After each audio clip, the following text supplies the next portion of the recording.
Daniel carried the second electric heater out under his arm, while Ruth stood in the lodge doorway, wearing Warren's old red parka over her sweater. "You're taking both?" she called. Snow hissed across the porch boards. Daniel kept walking toward his truck. Claire answered for him. "The wiring back here isn't safe, Mom. It was safe yesterday. Yesterday the boiler was running. The boiler has nothing to do with the outlets." Claire's mouth tightened. She had been carrying an empty cardboard box from room to room for 20 minutes, putting nothing in it. "We're not doing this in the doorway." Behind Ruth, the apartment had cooled to 43 degrees. The contractor's metal tag hung from the silent boiler. Daniel had canceled the propane delivery, drained the lodge pipes, and now removed the only two things producing heat. He and Claire still called this a choice. Daniel shut the heater inside his truck and finally looked at her. "Get your overnight bag." "No." "Then we'll come back in the morning." Claire stared at him. For 1 second she looked frightened by how far he had taken it. Then she turned to Ruth and said, "One cold night won't kill you." The question that lodged in Ruth's chest was not whether her daughter was right.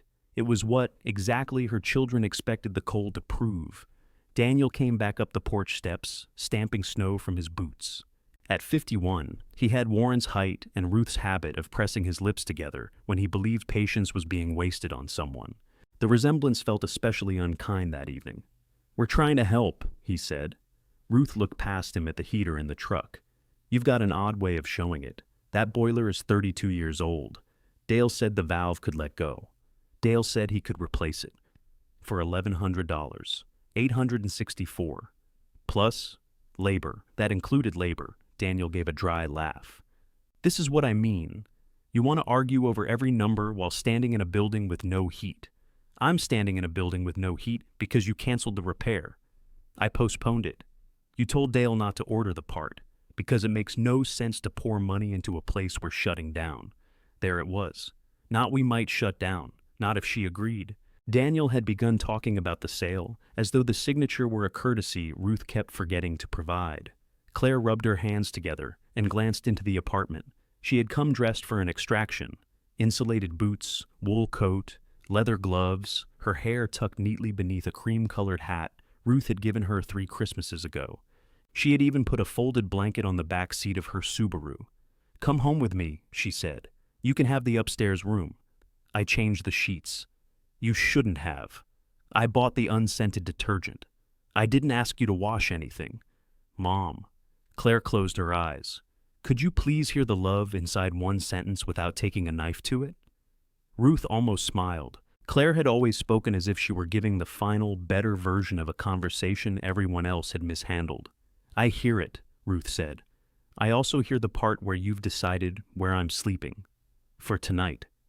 And tomorrow? We'll see. That means until I agree with you. It means until the boiler situation is handled. Daniel just said he isn't handling it." Daniel paced toward the office door and back. The porch groaned beneath him. "Because we don't need a new valve if the buyer replaces the whole lodge. No buyer has made an offer. They're interested." They drove past. "They've requested numbers. The county requests numbers every year. I don't pack for them." Claire let out a sound that might have been a laugh if she had not been so tired. Daniel shot her a look. For a moment, they were children again, caught reacting differently to their mother. Then Claire's face settled. Ruth stepped back inside and shut the door. The apartment seemed colder once they were no longer filling it with their bodies. On the kitchen counter sat a green casserole dish Claire had brought, covered with foil and labeled chicken in blue painter's tape, as though Ruth might mistake it for roofing nails. Beside it lay 3 brochures for senior condominiums near Claire's house in Eau Claire. Ruth had turned each one face down. She heard the door open again. Claire came in alone, bringing a gust of snow with her. She shut the door carefully and leaned against it. He shouldn't have said it that way. He shouldn't have done it that way. "I know." Ruth waited. Claire's eyes moved to Warren's chair by the dark stone fireplace. Nobody had sat in it since he died, though Ruth sometimes piled clean laundry on the ottoman. Claire looked at the chair whenever she wanted her father to be part of an argument he had missed. "Daniel is scared," she said. "Daniel is always most frightened when someone else won't do what he wants. His business is slow. He told me it was fine. You know him, I used to. That isn't fair. No, it's accurate." Claire pulled off one glove and pinched the bridge of her nose. The gesture was Ruth's, though Claire would have denied it. This place is swallowing money. You've had 2 bookings since October. We close after deer season. Exactly. It sits empty 5 months a year. It rests. It's lumber and plumbing, Mom. It doesn't need rest.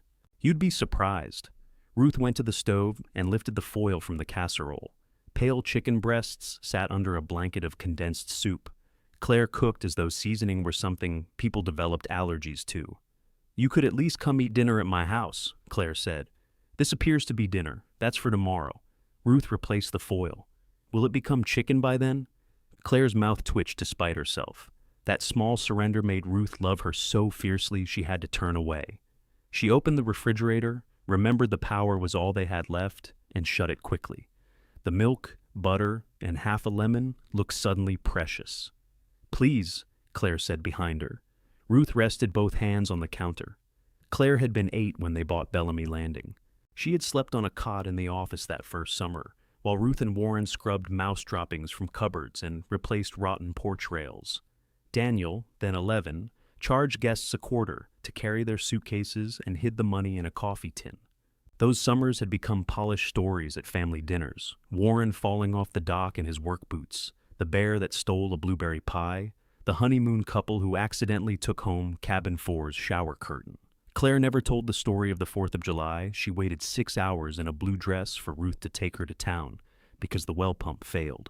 Daniel never mentioned how often guests praised Warren while handing Ruth a clogged toilet plunger. Her children had not invented their resentment.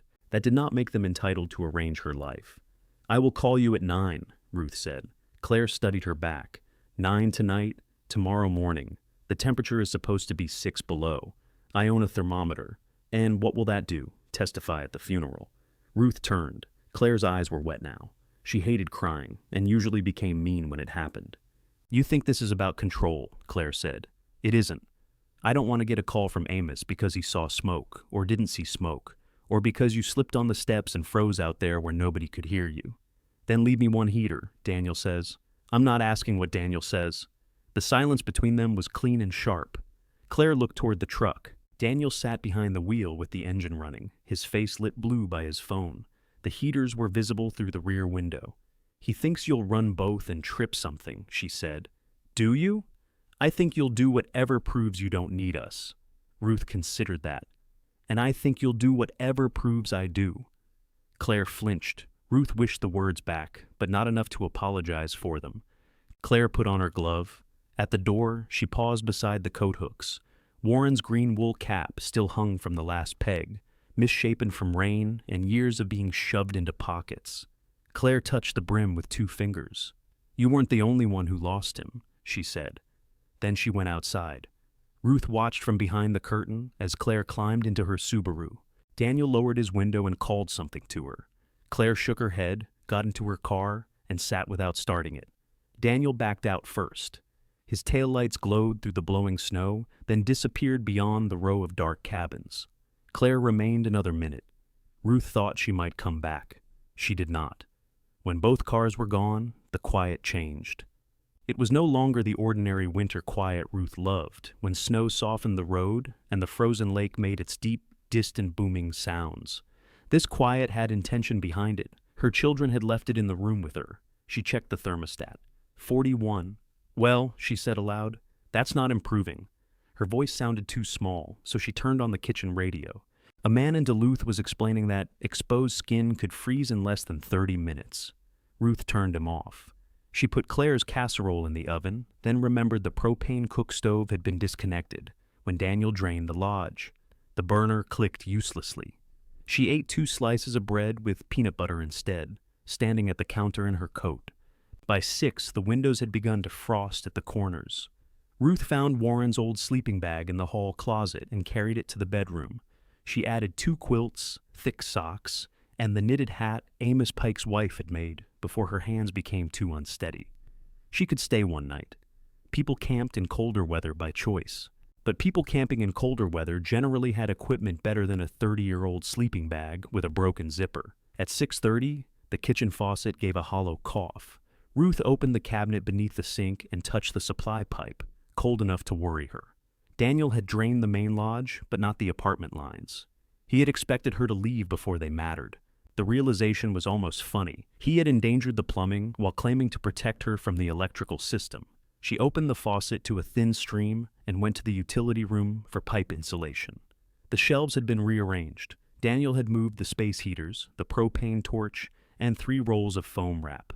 He had left a box of mousetraps and a broken leaf blower. "Thorough," Ruth murmured. She carried towels into the kitchen and wrapped the exposed pipe. Her fingers had begun to stiffen.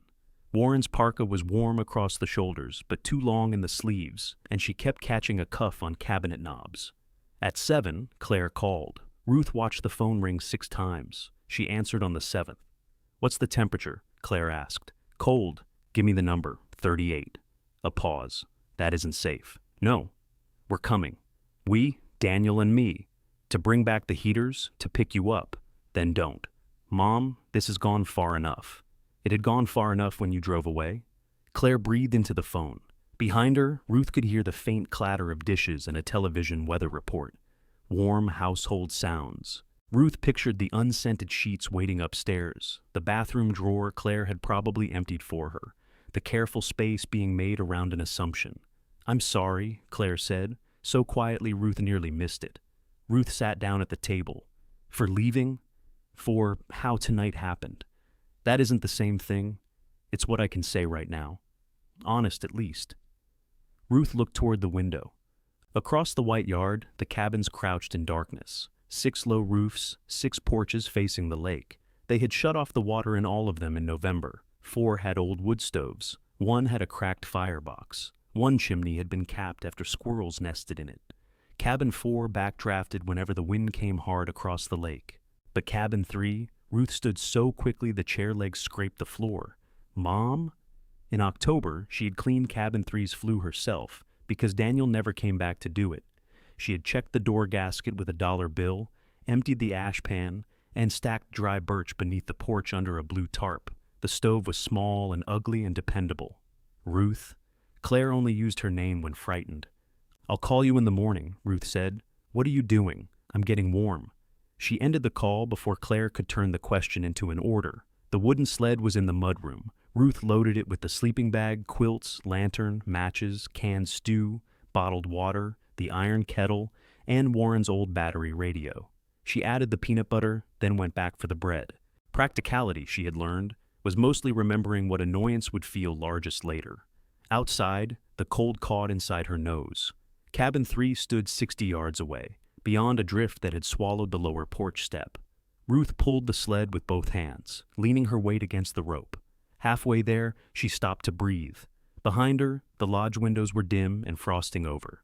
Ahead, cabin 3 was black. Her phone began ringing inside her pocket. Ruth did not take it out. She tightened her grip on the rope and walked toward the one stove her children had forgotten still worked. The drift had hardened along the top. Ruth stepped onto it, sank to her knee, and nearly lost one boot. The sled kept moving after she stopped. It nudged the back of her legs, tipping the iron kettle into the snow. Oh, excellent. Her phone rang again. She left it in her pocket while she dug for the kettle. Snow had packed beneath the lid. She knocked it against her boot, set it back on the sled, and pulled the load around the deepest part of the drift. By the time she reached the porch, her breath came short and hot inside Warren's scarf. The blue tarp snapped beneath the steps. Ruth crouched, tugged out an armload of birch, and immediately dropped half of it. The phone stopped ringing. A second later, it chimed with a message. She unlocked the cabin and pushed the door open with her shoulder. Cold had preserved the room exactly as they left it in November. 2 plaid chairs faced the stove. The braided rug lay rolled beside the wall so mice would not nest beneath it. A guest had left a paperback on the table, its cover showing a shirtless man holding a woman on the deck of a pirate ship. Ruth had found it under the bed after deer season and put it out where someone might claim it. She carried the wood inside, then dragged the sled across the threshold. Her fingers were clumsy enough that untying the rope took 3 attempts. The stove sat against the far wall, black and squat, with a nickel handle polished by decades of hands. Warren had bought it used from a church camp in 1996. He had complained for 25 years that the left burner plate rattled, then refused to replace it because he liked knowing exactly which rattle belonged there. Ruth knelt on the hearth pad. The firebox smelled faintly of old ash. She ran a finger along the gasket, checked the draft, then shone her flashlight up beneath the baffle. Nothing had fallen into the flue. No nest, no obstruction. Her phone rang for the 4th time. If you keep that up, she told it, you'll run the battery down. The caller was Daniel now. Claire had sent 2 messages. Answer me. Then, Mom, please. Ruth typed, I am safe. I will call at 9. 3 dots appeared immediately. Where are you? She turned the phone face down. The kindling was in a galvanized bucket beside the stove, exactly where she had left it. Ruth crumpled 2 pages from an old supply catalog, laid thin cedar strips across them, then added the smallest birch pieces. Her first match broke. The second flared and went out when a draft slipped beneath the stove door. On the 3rd try, the paper caught. Ruth stayed on her knees, cupping one hand near the opening as though she could protect the flame from the cold. It crawled along the paper's torn edge, touched cedar, and brightened. A small, living crackle filled the cabin. There you are, she whispered. She waited until the birch had caught before adding a split log. Smoke curled briefly from the stove's seams, making her heart jump, then disappeared as the chimney began to draw. The metal ticked. The left burner plate rattled. Ruth laughed once breathlessly. The laugh became something else before she could stop it. She sat on the floor with Warren's scarf still wrapped around her face and cried into the wool. Not because she was afraid, though she was. Not because the cabin was cold, though her feet hurt with it. She cried because she had made the fire, and Warren was not there to come through the door, carrying too much wood, saying he had known she could do it while behaving as if he had saved her. Grief had a talent for entering through the most practical openings. The stove warmed slowly. Ruth unrolled the rug and shook it. She turned the mattress upright, checked the corners, and found no evidence of mice except 3 sunflower seed shells in the sink. The water had been shut off and the lines drained, so she used bottled water to rinse the iron kettle before setting it on the rattling burner plate. At 27 degrees, she took off Warren's scarf. At 32, she removed her gloves. At 36, she opened the can of stew with the manual opener from the utensil drawer. The stew came out in one brown cylinder and landed in the saucepan with a wet thump. Fine dining, she said. She ate at the little pine table, while snow scraped the windows. The heat did not reach the bedroom, so she pulled the mattress from the bed and wrestled it into the main room. It jammed in the doorway. Ruth shoved. The mattress folded in the middle and knocked a frame print of 2 loons crooked. Her hip sent a sharp warning down her right leg. She froze, one hand against the wall. The pain eased. Not gone, but ordinary again. This was the part Daniel and Claire would have pointed to if they could see her. The awkward body, the cold room, the heavy mattress. They would not have seen preparation or judgment. They would have seen evidence. Ruth dragged the mattress beside the stove anyway, then sat on it until her breathing settled. Independence, she thought, was mostly knowing when to stop before stubbornness became an ambulance ride. At 8:20, headlights swept across the cabin wall. Ruth turned off the lantern and went to the window. A vehicle had stopped at the lodge, Daniel's truck. He left the engine running and hurried up the apartment steps. He tried the door, found it unlocked, and went inside. Less than a minute later, he came out again. "Mom," his voice carried across the snow. Ruth watched from behind the curtain. He moved toward the office, then the parking lot, holding his phone to his ear. Hers began vibrating on the table. She answered, "I told you I was safe. Where are you?" "Nearby? Nearby? Where?" "Daniel, stop shouting. Claire thinks you walked to Amos's. At night? In this weather? I don't know what you think is reasonable anymore." Ruth looked at the fire. The birch log had burned down enough for another. She opened the door, adjusted it with the poker, and laid a second log across the coals. "Are you in one of the cabins?" Daniel asked. She said nothing. "Jesus Christ, which one? That language won't help you find me." His truck door slammed. His flashlight bobbed between the lodge and cabin 1. "You can't use those stoves. I can use one of them. They haven't been inspected. I inspected it. You are not a chimney inspector. I've cleaned more chimneys than you have. That does not make it safe. Leaving me at 6 below didn't concern you this much." He went quiet. Ruth heard his boots crunching closer. The flashlight passed over cabin 2, then swung toward her window. He saw the smoke. "You're in 3. Well done. I'm coming in." "No. You don't get to say no. It's my cabin. I believe I do." The flashlight stopped moving. Ruth imagined him in the snow, staring at the small square of yellow light around the curtain.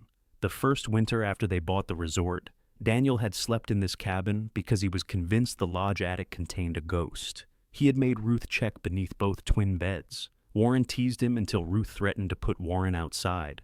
"I need to see that you're okay," Daniel said. "You saw me an hour ago. That was before you dragged a bunch of stuff through the snow and lit a fire in an uninspected stove. Go home. Mom, I'll call at 9. That was Claire. Then I'll call you both. You can put me on speaker." Daniel stood there long enough for snow to whiten his shoulders. Ruth almost opened the door. He looked tired and unguarded in the porch light, less like a man taking control of a property and more like her son, stranded between anger and shame. Then he walked to the porch and tried the knob. Ruth had locked it. He rattled it once. "Seriously?" "Very. You could have fallen." "I didn't." "You could have frozen before the stove drew." "I didn't." "You could have burned the cabin down." "It appears to be standing." His palm struck the door, not hard enough to damage it, hard enough to announce itself. Ruth flinched. Daniel heard the silence that followed. His voice changed. "Open the door." "No. I wasn't trying to scare you. You were trying to make me obey you. I don't care what name you give it. I took the heaters because the wiring. You took them because you believed I would follow." Wind pushed smoke past the window. Daniel stepped away from the door and stood at the railing. "You need to come back with me," he said. "Back where?" "Claire's." "That isn't back. That is somewhere else?" "For one night." "You drained the lodge." "For winter." "Then it wasn't one night."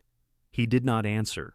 The silence lasted until Ruth heard him descend the steps. His flashlight moved away from the window. "Daniel?" He stopped. "The apartment faucet is dripping. Leave it that way." The sink line wasn't drained. "You left water running?" "A thread. It may keep the pipe open, or flood the place if the drain freezes." "The drain won't freeze tonight." "You don't know that." "I do." Daniel turned toward the cabin. In the reflected light, his face looked older than it had on the porch. "You always have to be the one who knows." The words landed with more force than his hand against the door. Ruth stood in the heat she had made and felt, for the first time that night, cold. "I'll call at 9, she said, and ended the call. Through the window, she watched Daniel return to the lodge. He checked the sink, then carried 2 boxes from the apartment to his truck. Ruth could not see what was in them. He came out a final time with the green condominium brochures in one hand. He crumpled them before throwing them into the truck bed. That surprised her. At 9, Ruth called Claire. Daniel was already at her house. They had put her on speaker before answering. "What is the temperature?" Claire asked. 58. "In the cabin?" "Yes." "You moved into a cabin?" "I moved out of the cold." Daniel said something too far from the phone to catch. Claire relayed it. "Daniel says the cabins are closed. Cabin 3 seems unaware. This isn't funny." "A little of it is." "Do you have water?" "Bottled. A bathroom. The toilet won't flush, but the outhouse has not vanished." "Oh, God. It has a door, Claire. You cannot spend the night running to an outhouse in 6 below weather." "I don't intend to run." Daniel's voice came closer. "Tell her I'll bring 1 heater back." Ruth leaned away from the phone. Claire said, "He'll bring 1 heater." "Which one?" "The white one. The white one rattles. The black one then. The black one shuts off whenever the floor isn't level." Daniel groaned. "They both work. So does my stove." Nobody spoke. Ruth listened to the familiar sound of her children breathing near each other. When they were young, she could tell which one was awake in the dark by the rhythm alone. "I'm staying here tonight," she said. "I'll decide what happens tomorrow." Claire's voice softened. "Promise you'll keep the phone beside you?" "I promise. And don't let the fire get too high." Ruth looked at the stove's steady orange glow. "Good night, Claire," Daniel said. "This doesn't change anything." Ruth waited. He added more quietly, "About the place." "No," she said. "It changes something about me." She ended the call before she had to explain. The cabin reached 63 degrees before midnight. Ruth hung Warren's parka over the back of a chair and slid into the sleeping bag beneath 2 quilts. Wind moved over the roof, but the chimney held its draw. The old stove ticked and settled beside her. She woke every 2 hours to feed it. Near dawn, after laying another piece of birch on the coals, she stepped onto the porch. The cold bit through her socks inside Warren's boots. Snow had stopped. A pale line formed beyond the frozen lake. Smoke rose straight from cabin three's chimney. Across the yard, Daniel's tire tracks scarred the clean white drive, arriving and leaving. Ruth stood between them and watched the smoke climb. The outhouse door had swollen in its frame. Ruth pulled once, twice, then braced one boot against the threshold and yanked hard enough to stumble backward when it opened. Powdery snow fell from the roof onto her hat. "Good morning to you, too." The seat was colder than any reasonable material had a right to be. Ruth conducted the visit with speed and dignity, though not much of either, and hurried back toward cabin 3 with her shoulders hunched. The stove had fallen to coals while she was outside. She added cedar, breathed life into the orange bed, and set the kettle on top. Her hip complained when she bent. Her hands smelled of wood smoke and iron. She had slept in pieces totaling perhaps 4 hours, each one interrupted by some new bodily objection. Still, the room was warm. That fact satisfied her more than comfort should have. Warmth had become a verdict. She spooned instant coffee into a mug advertising the Hayward Muskie Festival of 2009. The kettle took so long that she drank half the water, while it was merely hot. Outside, the pale sky brightened over the lake. The resort looked peaceful enough to appear innocent. At 8:15, a blue pickup rolled slowly into the drive. Ruth recognized the rusted front bumper before she saw Amos Pike behind the wheel. He parked beside the lodge, climbed out, and looked first at the apartment windows, then at the smoke rising from cabin 3. He stood there with his hands in the pockets of a brown canvas coat. Amos had the broad, square shape of a man who had spent 40 years lifting things nobody else wished to lift. Since his wife Beverly died, he wore the same 3 flannel shirts in rotation and cut his own gray hair with clippers. Beverly had once told Ruth that Amos could fix anything except the atmosphere in a room. He walked over without hurrying. Ruth opened the door before he knocked. "Claire call you?" "No." "Daniel?" "No." "What brought you?" Amos looked past her at the mattress on the floor. "Smoke? Claire was worried you'd be worried if you didn't see any. That sentence seems like more work than it's worth. It's been a long night." He sniffed the air, glanced at the stovepipe, and stepped inside without asking. Snow melted from his boots onto the vinyl floor. "What happened to the boiler?" "Valve. Dale look at it?" "Yesterday. Daniel canceled the job?" Ruth stared at him. "How do you know that?" "Dale called me to complain about Daniel." "Why would he call you?" "He complains to everybody. That's how he stays limber." Amos removed one glove and held his palm near the stovepipe without touching it. He checked the damper, then looked toward the ceiling. "Where's your carbon monoxide detector?" "On the wall by the bedroom. No light." Ruth followed his gaze. The small white detector hung above the doorway, quiet and dark. "Battery," she said. "Likely? There are batteries in the lodge office. Likely?" She did not care for the echo. "I know where I keep them." Amos turned to her. His eyes were pale blue and irritatingly calm. "Then go get one." "I was about to." "No, you were about to drink that weak coffee and tell yourself it counted as breakfast." Ruth looked at her mug. Amos picked it up, smelled it, and put it down again. "Doesn't count as coffee either. Did you come here to help or review the accommodations?" "I haven't decided." He followed her across the yard to the lodge. The apartment had dropped to 31 degrees. The thin stream at the kitchen faucet still ran. Frost silvered the bottom of the window above it. Amos touched the wrapped supply pipe. "Towels," he said. "I couldn't find the foam." "Daniel take it?" He rearranged it. That man rearranges like a burglar. He thinks labeling a shelf means he understands what belongs on it. In the office, Ruth found batteries in the second drawer beneath the guest ledgers. Daniel had moved those too, stacking them by year inside a file box. Warren used to insist the ledgers remain on an open shelf because guests liked seeing their names from previous visits. Daniel called them clutter. Ruth took 2 batteries, a box of oatmeal packets, and the unopened jar of honey from the staff cupboard. Amos lifted a portable radio from the desk.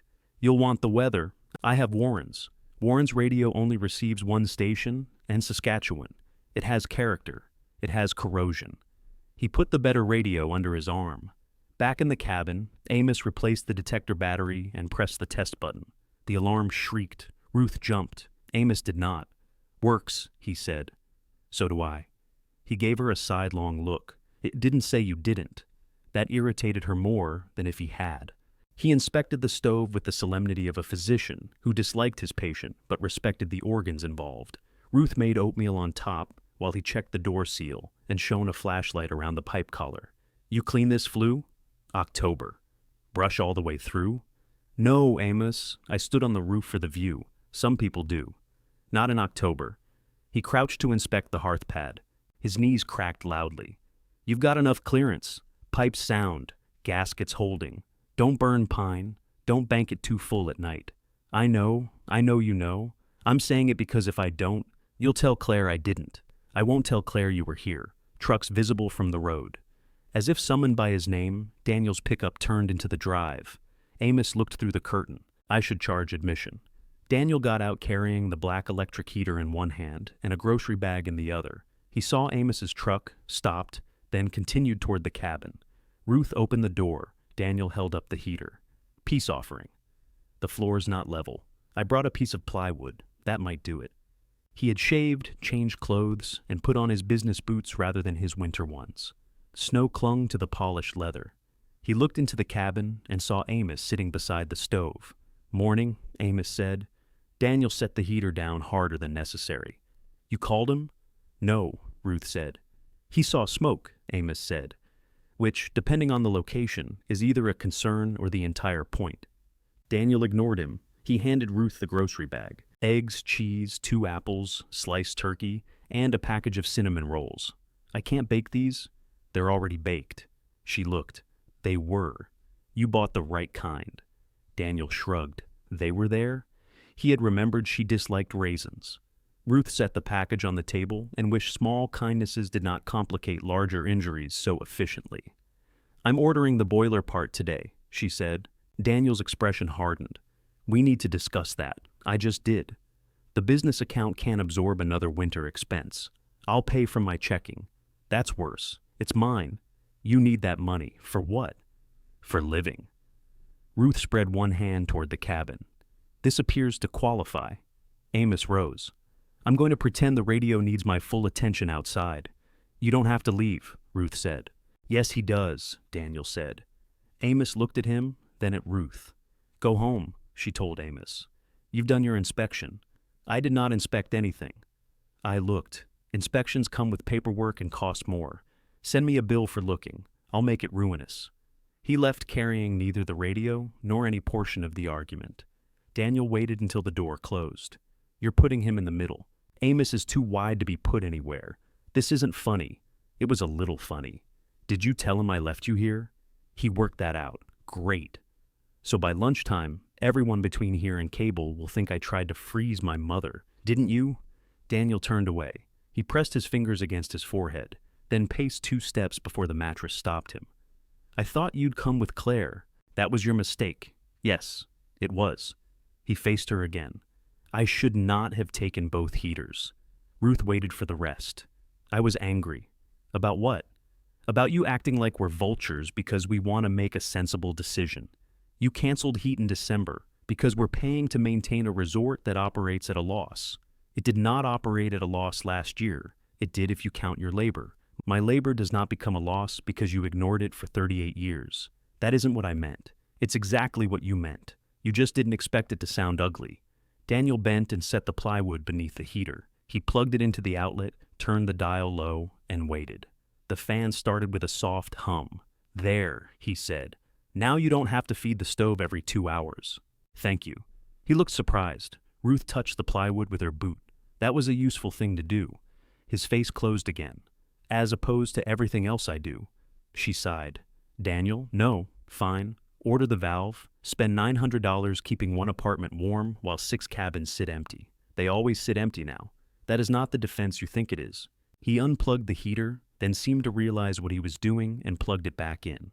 Ruth watched him. Daniel let go of the cord.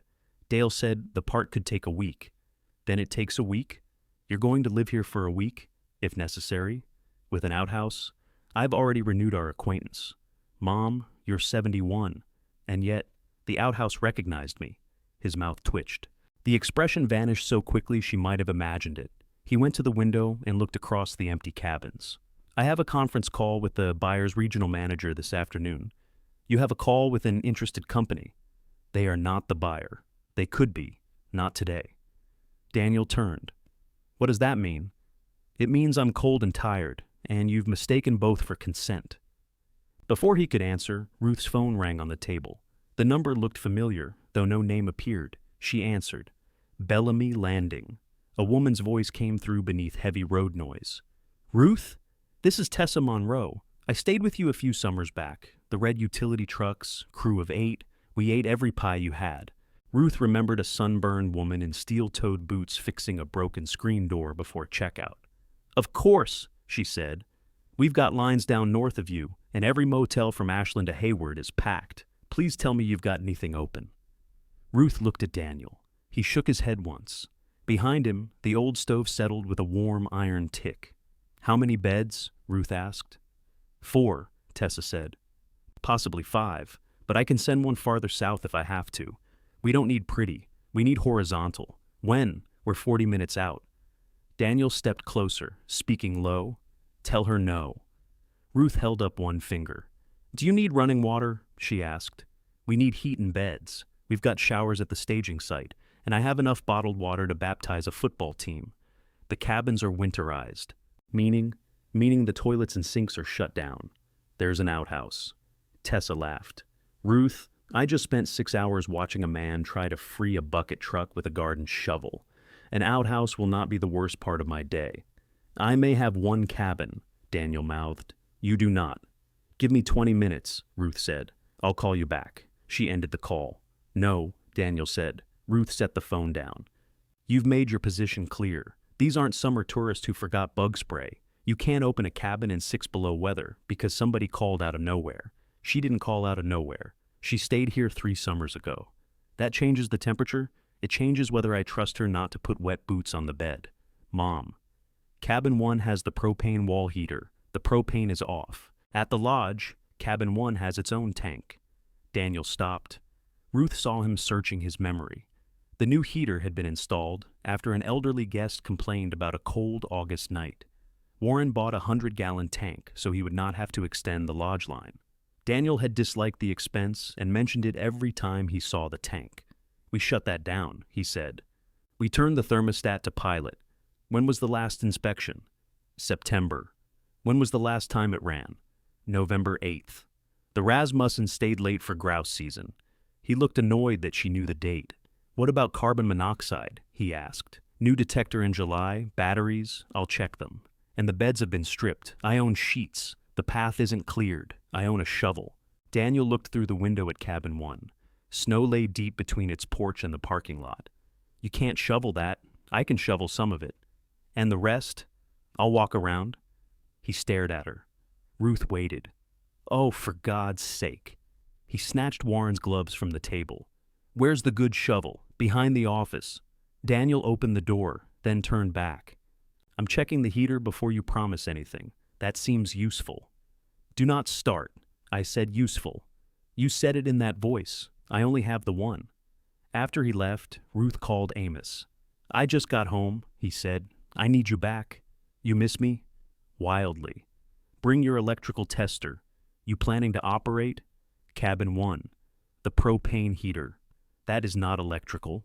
The ignition is. Barely. Amos, he sighed. 10 minutes. Ruth pulled on Warren's parka and went to the lodge for linens. The laundry room was colder than the apartment and smelled faintly of bleach. Clean sheets filled the metal shelves, stacked by cabin in Ruth's old system. Blue stripes for doubles, yellow for queens, solid white for the pull-out sofas. Daniel had printed labels in block letters and stuck them above the shelves. He had put queen over the blue striped doubles. Ruth peeled the label off and pressed it to his coat when he came in for the shovel. What's this? An incorrect opinion. He read it, crumpled it, and threw it into the trash. Very mature. She loaded sheets, 2 wool blankets, towels, and sealed pillows into a plastic laundry cart. Daniel took hold of the other end without being asked. Together, they carried it down the steps. Cabin 1 smelled of cold pine paneling and the cedar sachets Claire tucked into drawers every fall. Daniel opened the propane valve outside while Ruth stood at the heater with a flashlight. The pilot clicked twice, flared blue, then held. Neither of them spoke. Daniel turned the thermostat. The burner came alive with a low whoosh. Ruth smiled. Don't, he said. I didn't say anything. Your face did. My face is pleased to be warm. They stood side by side until the heater stopped smelling dusty. Daniel checked the vent with his bare hand. Ruth tested the carbon monoxide alarm and replaced its batteries anyway. Cabin 1 had 2 double beds in separate rooms and a narrow fold-out cot stored beneath the larger one. Ruth began making the back bed. Daniel struggled with the fitted sheet in the front room, putting the long side across the top twice before Ruth took pity on him. Blue stripe follows the long edge, she said. A sheet is a rectangle, so is a dock. You still know which way that goes? A dock has a lake to help. She tucked the corner beneath the mattress. This has stripes. For a minute, they worked without fighting. The old rhythm returned too easily. Daniel had folded laundry for cabin money when he was in high school. He used to make hospital corners so sharp Warren joked that guests needed written permission to get into bed. Daniel smoothed the blanket. How much are you charging? I haven't decided. You need to decide before they arrive. I was thinking 75, including tax. Yes, that's too low. Ruth looked at him. He frowned at the blanket. For emergency lodging in a storm. If everything else is full, I could charge 80, 95. There's no bathroom. They said they don't care. People care after they arrive. 89, 80, and I won't charge for the cot. Daniel tucked the last corner. You're terrible at this. I've been terrible at it since before you had a driver's license. And that's why the place never made what it should. The room changed. Ruth folded an extra blanket and laid it at the foot of the bed. Go shovel. He held her gaze a moment, then went outside. Amos arrived carrying his tester, a toolbox, and a red plastic gas detector Ruth had not asked him to bring. Daniel called me while I was driving, he said. What did he want? To make sure I wasn't encouraging you. Are you? Not yet. Amos checked the heater's outlet, the wall near the vent, and the line connection outside. Daniel shoveled a path while pretending not to watch. Tank's just over half, Amos said. You've got gas enough for several nights if they don't turn the room tropical. Anything trying to kill us? Time, mostly. Today? Not that I found. Ruth called Tessa back. I can give you cabin 1, she said. 2 double beds and a cot. $80 for the cabin. No running water, no housekeeping, and the outhouse is between 1 and 3. You said 1 cabin. Where are you sleeping? 3? Does 3 have room? Ruth looked at the pull-out sofa. She had not opened it in years. If the mattress hasn't developed opinions, we're 4 people total. I can take a sofa and put the other 3 in 1. Daniel shook his head. Ruth turned away from him. The sofa is in my cabin. Then I'll owe you more than 80. You'll owe me a quiet night. I can do quiet. I've been supervising line workers for 22 years. From outside came the scrape of Daniel's shovel striking gravel. Tessa lowered her voice. Are you sure? The question did not feel like a challenge. That made it harder to answer carelessly. Ruth looked around cabin 3, mattress on the floor, groceries on the table, Warren's parka over the chair. She was not sure. She was tired, sore, and still angry enough to mistake movement for purpose. But Tessa needed a bed. Ruth had one. Yes, she said, I'm sure. When the crew arrived, the red utility truck wore a shell of frozen road salt. 4 adults climbed out, moving with the stiff caution of people who had spent too long seated in heavy clothes. Tessa was shorter than Ruth remembered, broad through the shoulders, with silver beginning at her temples. She pulled off one glove and shook Ruth's hand. You look exactly the same, Tessa said. You're exhausted and it's dark. Both true. She introduced the others, Keisha Bell, Roy Alvarez, and Max Dugan.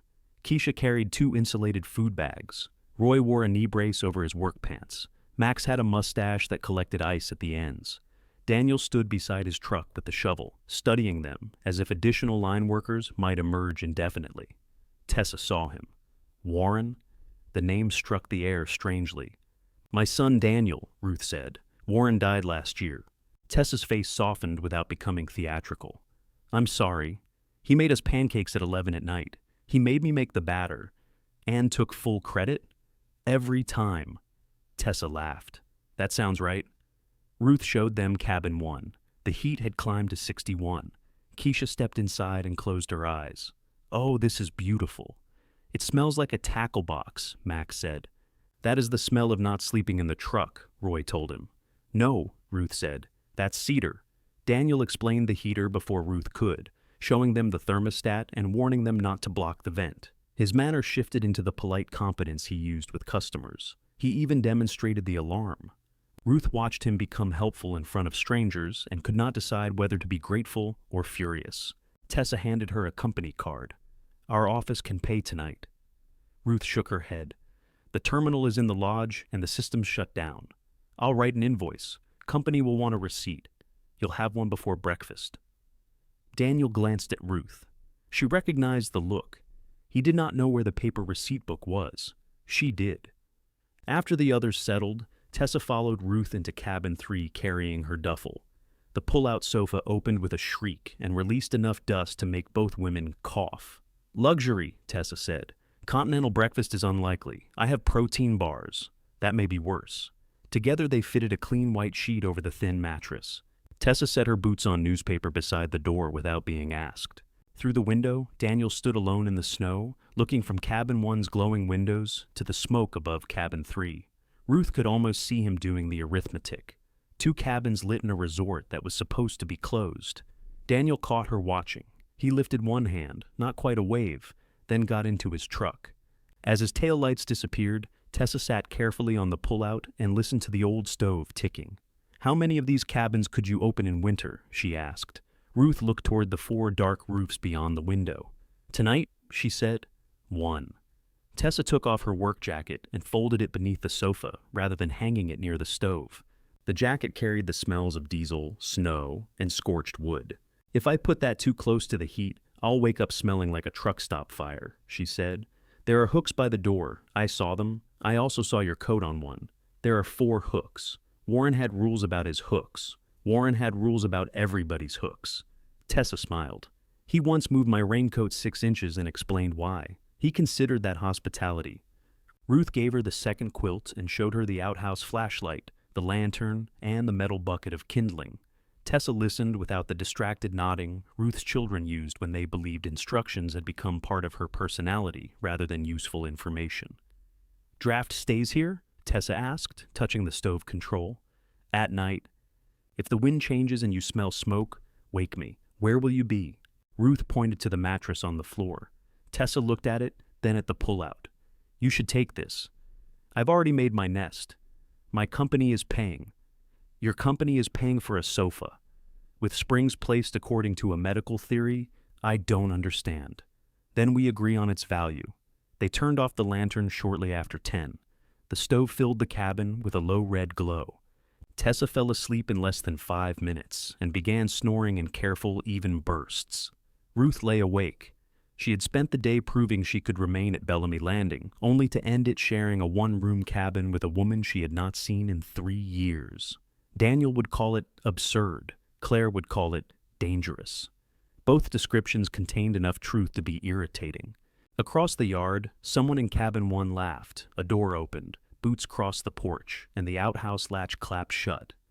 Ordinary guest sounds. Ruth had not realized how much she missed them. Warren used to say the resort felt haunted in winter, not by dead people, by the people who would return when the lake thawed. Ruth had told him that was sentimental nonsense, though she understood exactly what he meant. The stove clicked as the fire settled. At midnight, Tessa's phone buzzed on the floor. She woke instantly. Monroe. Her voice had none of the sleep in it. She listened, sat up, and reached for her work pants. "How many poles?" she asked. "No."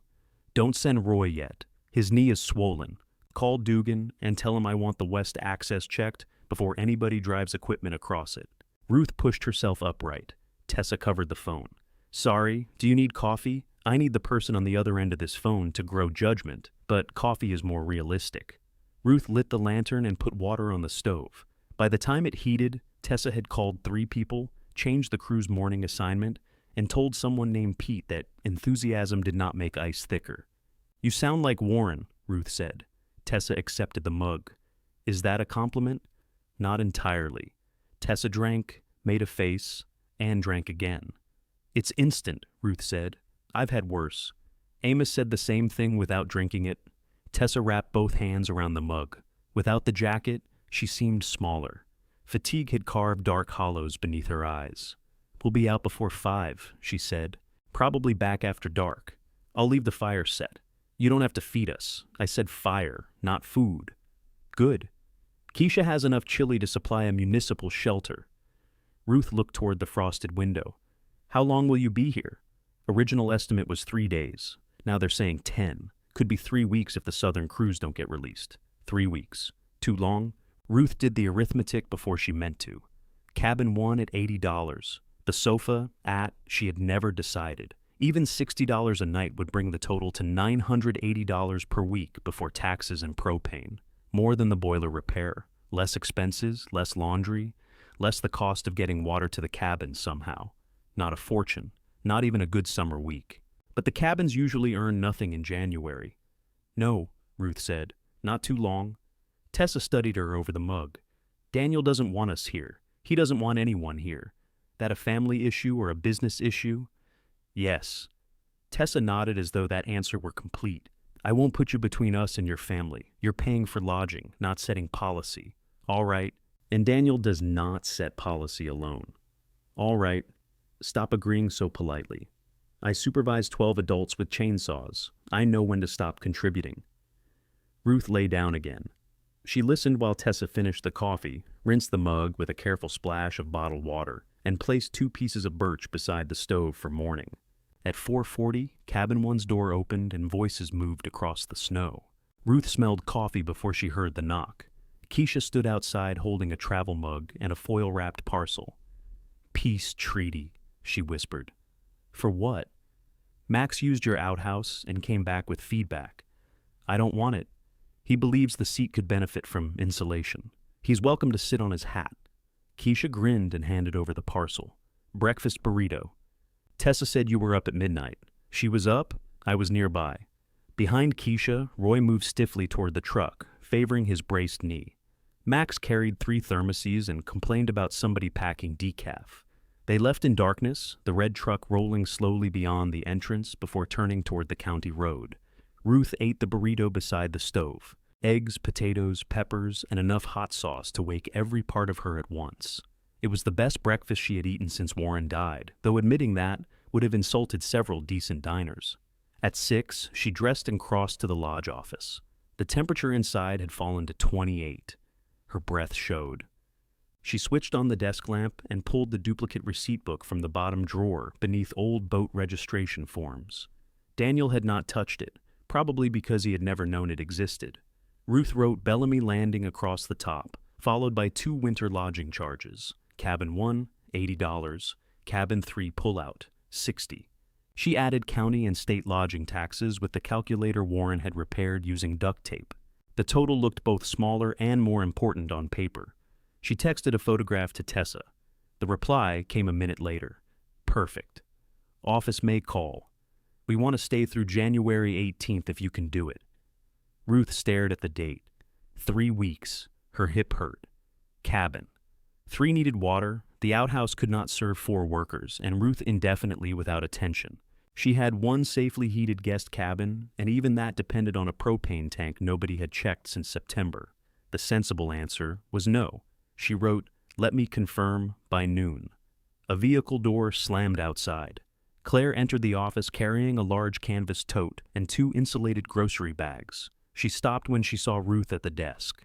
"You're here. I work here. You slept in the cabin. Both can be true." Claire set the bags down. Her eyes traveled over Ruth's hat, Warren's parka, and the receipt book. "Daniel told me you rented cabin 1 to utility workers. He told you quickly. He called last night. Before or after he brought back the heater?" Claire hesitated. After. Ruth waited for her to acknowledge the difference. Claire did not. "I brought clothes," she said. "And soup, not casserole. Actual soup. An evolution." "Can you not?" "Probably not before coffee." Claire opened the tote. Inside were sweaters, underwear, Ruth's toothbrush, medication bottles from the bathroom cabinet, and the gray slippers Ruth thought she had lost. "You went through my drawers. I packed essentials. You brought the slippers. You complain if your feet are cold. They were beneath the bed, behind the nightstand." Ruth picked one up. "I looked everywhere. You looked in all the places things are supposed to be." The answer was so much like something Warren would have said that Ruth set the slipper down. Claire took a stainless steel thermos from one grocery bag and poured coffee into the lid. Real coffee, strong enough to alter the weather. Ruth drank. Better? Claire asked. Yes. Claire's shoulders lowered slightly. Daniel says you're trying to reopen the resort. Daniel says many things while I'm not in the room. Are you? I took one booking. You took 4 strangers in during a storm. They are not strangers. One is Tessa Monroe. Claire blinked. Pancake Tessa? That is apparently how our family remembers her. Dad liked her. Dad liked anyone who laughed before the end of his story. Claire looked toward cabin 1. Its windows glowed against the blue morning. Is it safe? Daniel and Amos checked the heater. The detector works. The propane tank is half full. What about water? Bottled? And toilets? Ruth lifted her eyebrows. Claire grimaced. Right. I need to get the frost-proof line behind the laundry room working. In this temperature, it was installed for winter. Then, why isn't it working? Daniel shut the interior valve. Can you reopen it? If the buried section is clear. That sounds like an if. It is. Claire walked to the window. Mom, I know you think proving you can do this fixes what happened. I don't think that. Then, what are you doing? Ruth turned the receipt book around and pushed it across the desk. Claire looked at the charges. That's one night, Ruth said. They may need 21. Claire calculated silently. She had always been quick with numbers, faster than Daniel, and less eager to advertise it. You'll spend half of it keeping them here, she said, not half. Propane, electricity, laundry, plowing, insurance. I know what things cost. And your labor. Ruth looked at her. Claire's cheeks colored. That's what you told Daniel he wasn't counting. So you heard the whole argument. He called me from the truck. Of course he did. Claire touched the edge of the receipt book. If you count your labor, does this still make sense? It was not the question Daniel would have asked. He would have begun with a conclusion and arranged numbers beneath it. I don't know yet, Ruth said. Claire seemed surprised by the admission. Ruth took another drink of coffee. But I intend to find out. The office phone rang. Nobody used the office line in winter. Ruth and Claire looked at it together. Ruth answered, Bellamy Landing. A brisk woman introduced herself as accounts coordinator for the utility contractor. She had received Tessa's receipt and needed a vendor form, a tax number, and confirmation that Bellamy Landing could house the crew through January 18th. Ruth pulled the old vendor folder from the filing cabinet. I can send the form. Wonderful. Tessa also mentioned you might have room for an additional 2-person crew arriving next week. Claire turned from the window. Ruth looked past her at the dark cabins, each one closed, drained, and full of jobs that would not care how cold she was. For now, Ruth said, I can confirm 4 people. We'll take it. The woman began listing billing instructions. Ruth wrote them on a yellow pad while Claire stood quietly across the desk. When the call ended, Claire reached for the lodge phone. Who are you calling? Ruth asked. Amos. Why? Because if you open that water line alone and it bursts, Daniel will blame both of us. Ruth handed her the number from memory. Claire dialed, then looked at the receipt book again. I'm not saying this is a good idea. I didn't ask you to. I'm saying people paying to use an outhouse should at least have water to wash their hands. That, Ruth said, sounds useful. Claire gave her a narrow look. Ruth smiled into the coffee. Claire reached Amos on the 3rd ring. It's Claire Bellamy, she said. Amos's voice carried clearly from the receiver. I know. She pulled the phone away and looked at it. How? Your mother has never called me from her own office. Ruth lifted her coffee. Claire turned her back. We need help with the winter water line. We? Yes. A pause followed. I'll bring wrenches. He arrived 20 minutes later with the same toolbox and a thermos he refused to share because, he said, Ruth had insulted his coffee without ever tasting it. The frost-proof hydrant stood behind the laundry room, 6 feet from the corner of the lodge. Warren had installed it after one January when a burst pipe forced them to carry water from Amos's house in 5-gallon buckets. Properly drained, the hydrant could be used through winter.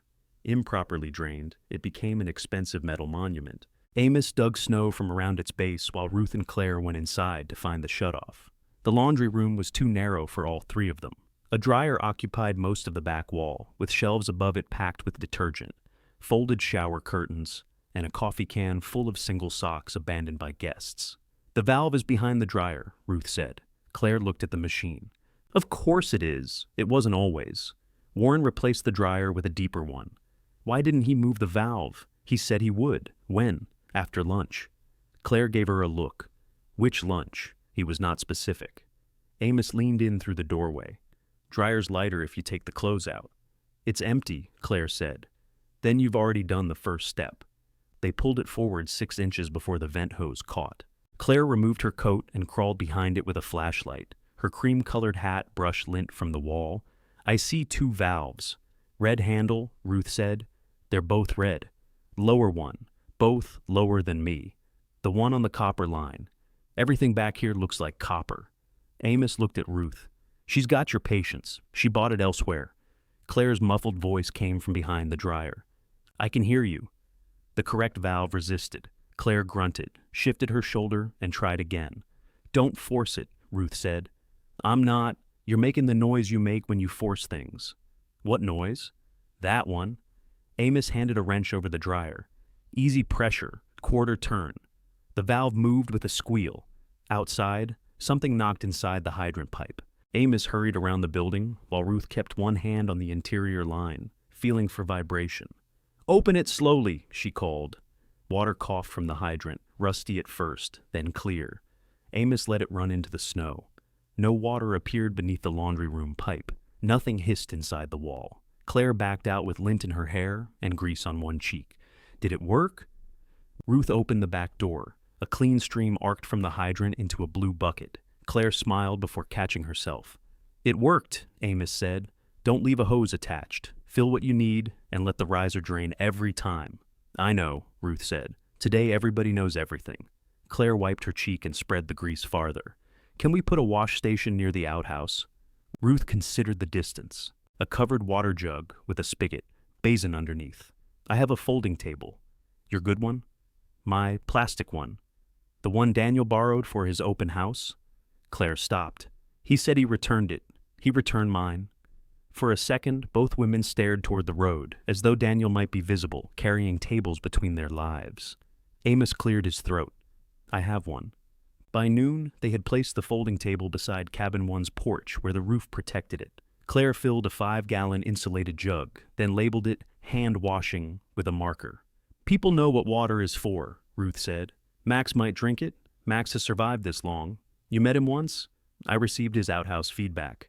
Claire added a bottle of soap and a roll of paper towels inside a lidded container. She stepped back to inspect the arrangement. "It needs a mirror," she said. "It needs nothing of the kind. People like mirrors, not next to an outhouse." Amos took his toolbox to the truck before the discussion expanded. Ruth called Dale from the office. He still had the boiler valve available, but had not ordered it. "Daniel told me to hold off," Dale said. "Daniel is not telling you now." I gathered that. "How soon?" "If I order before 2, maybe Tuesday. Wednesday if the roads stay bad. Order it." "You want me to call Daniel about payment?" "No." Dale hesitated. "Ruth, I don't aim to get between family, then stay beside the boiler." She gave him her personal debit card number for the deposit. The amount hurt more when spoken aloud. $864 was not ruinous, but it represented groceries, property tax, and the dental crown she had postponed since summer. Dale read the confirmation number. "I'll call when it ships. Thank you." When Ruth hung up, Claire was standing in the office doorway. "You paid personally. Yes, you shouldn't have to. It is my boiler. It's the resort's. Today those are the same thing." Claire came inside but did not sit. "Daniel has handled the business bills since Dad got sick." "I'm aware. Do you know what's in the operating account?" "Not this morning. You should." Ruth turned to the computer. The account management program opened automatically, but the password saved in the browser failed. She tried again, carefully. A red message appeared beneath the login box. "Credentials updated." Claire leaned over her shoulder. "When did he change it?" "He said something about security last month." "Did he give you the new password?" "He wrote it down." "Where?" Ruth opened the desk drawer where she kept phone messages. The yellow note was gone. Claire began opening drawers. "Stop," Ruth said. "It isn't hiding." She called Daniel. He answered with, "What happened now? I need the business login." "What for?" To see my business. I'm in the middle of an estimate. You can text it. I'll send you the balance. I didn't ask for the balance. I asked for the login. Claire sat across from Ruth, listening. Daniel lowered his voice. There are payroll records and vendor information in there. I know what records are in there. You clicked a fake shipping email last year. I did not click it. You forwarded it to me. Because I thought it looked suspicious. Exactly. Let me handle the account. Ruth looked at the old ledgers stacked in Daniel's file box. You already changed the reservation password, didn't you? Silence. Daniel, we took online booking down for winter. That does not require changing my password. We had a security reset. You did not tell me. There was nothing you needed to do. Claire held out her hand for the phone. Ruth passed it to her. Give Mom the passwords, Claire said. Daniel's reply was loud enough that Ruth heard every word. Are you helping her turn this into a circus now? I helped reconnect water. So, yes, she has paying guests. She has 4 utility workers sleeping in closed cabins during a freeze. 1 closed cabin. The other one is where she lives because we left her apartment without heat. Claire's voice shook on the final words. She stood and walked to the window. Daniel said something quieter. No, Claire answered. I'm not doing that. Send the passwords. She ended the call and placed the phone on the desk. Ruth watched her. What did he say? He said I agreed you needed to leave. You did. I agreed you shouldn't stay alone in an unheated apartment. You brought brochures. Claire looked down. Those were from Daniel. You put them on my counter. I thought you might like the garden units. They had pictures of plastic flowers in the lobby. I did not select the photographer. The absurdity hung between them, fragile but real. Ruth opened the oldest guest ledger. Warren's handwriting filled the left page, slanting uphill. Ruth's notes occupied the right. Balances, food allergies, boat damage, who preferred extra pillows.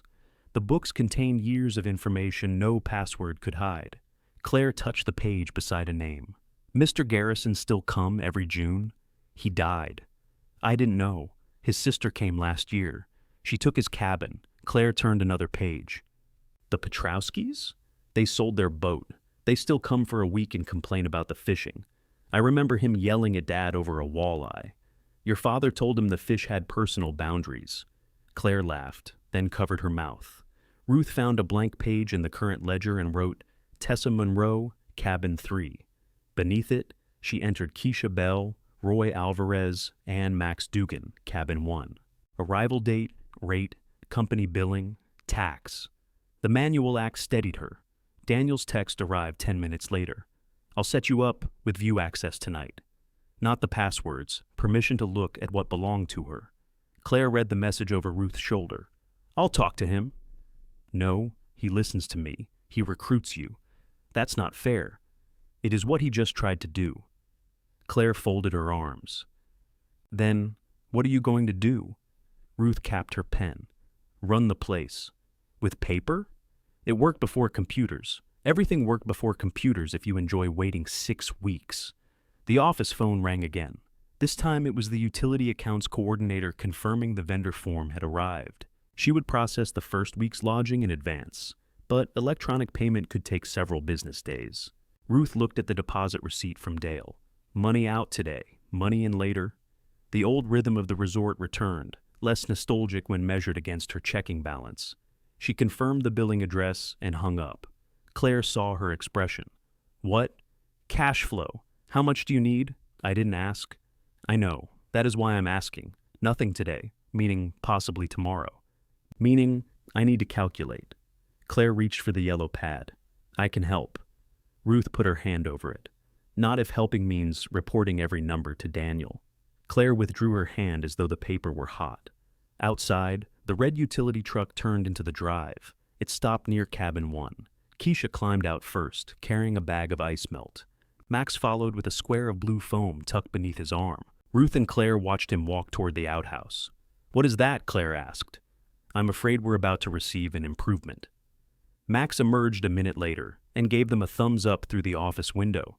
Claire began laughing. Ruth tried not to join her and failed. When the laughter passed, Claire wiped her eyes.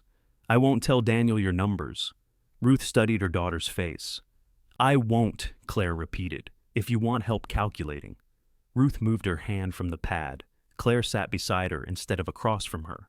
They were still adding propane, laundry, electricity, and the first week's food supplies when the cabin doors opened across the snow and 4 tired adults carried their own water inside. Max's improvement turned out to be a square of rigid insulation cut to fit the outhouse seat. He had covered it with silver duct tape and written Bellamy Deluxe across the front in black marker. "That cannot stay," Claire said. Max stood in the office doorway with his knit cap in both hands. "Ma'am, respectfully, it has changed the entire experience. I am not your ma'am." "Claire," Ruth said, "the man has provided his own seating. It looks like something mailed from space." "That's why it's deluxe," Max said. Keisha leaned around him. "He's been talking about patenting it for 20 miles. Roy carried the grocery bags to cabin 1, while Tessa stopped at the desk to sign the paper receipt. She had spent the day outdoors, and a red line crossed each cheek where her face covering ended. "Company approved 3 weeks," she said. "If you'll have us, I'll have you. Same arrangement, same rooms, same rate." Tessa slid the receipt back. "They may ask again about the other crew. I may have another cabin by then." Daniel would hear the sentence as a declaration of war. Claire heard it as a math problem. She looked down at the yellow pad. "We'd need to calculate heating," she said. Tessa glanced from daughter to mother. "I'll stay out of that conversation." "You're better at this than Daniel," Ruth told her. "I told you, chainsaws." When the office emptied, Claire drew a line beneath their figures. Cabin 1 consumed more propane than Ruth expected. Cabin 3's wood had already been cut, but replacing it would cost money or labor. They included electricity, cleaning products, linens, snow removal, taxes, and a portion of insurance. Claire tapped the total. "You're still ahead. Before labor." Ruth wrote 3 hours beside the day's date. Sheets, firewood, receipts, water. Then she added the time she had spent opening cabin 1. 5.5, she said. "That seems low." "It is not low. You carried things between 3 buildings, cleaned, answered calls, checked the heater, made beds. Daniel made one. Did he make it correctly? Eventually? Claire wrote 6 hours. "At what rate?" she asked. Ruth almost said nothing. For decades her work had gone into the resort like heat into winter air, necessary, constant, and difficult to point to afterward. $20, Claire suggested. "For housekeeping, office work, and maintenance? $25. You think I should pay myself more because I objected? I think a stranger would charge you more. They used 25. The profit shrank sharply but did not disappear. Claire sat back. "It still works, for 1 week. Not if the tank needs filling early, then confirm the gauge. Not if the heater fails, then build a repair reserve." "You sound like Daniel." Claire's face tightened. "I mean the competent part," Ruth said. "That is a dangerous clarification."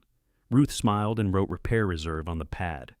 The next morning, the front door of cabin 1 refused to close. Keisha found Ruth at the hydrant filling water jugs. "We can shut it if Roy lifts while I push, but that seems like a poor long-term system." Cold had pulled the wooden frame out of square. The latch met the strike plate a 1/4 inch too low, and the bottom corner scraped the threshold. Ruth tried tightening the upper hinge. The screw turned uselessly in softened wood. Daniel would have said the cabin should never have been opened. Ruth packed the hole with a sliver of wood and reset the screw. The door closed once, then sagged again when Max tested it. "I can lift while she pushes," Roy offered. "You have a knee brace," Ruth said. "Upper body's still mostly under warranty. I need a carpenter." Amos, summoned by phone for the 3rd time in 2 days, refused to leave his house.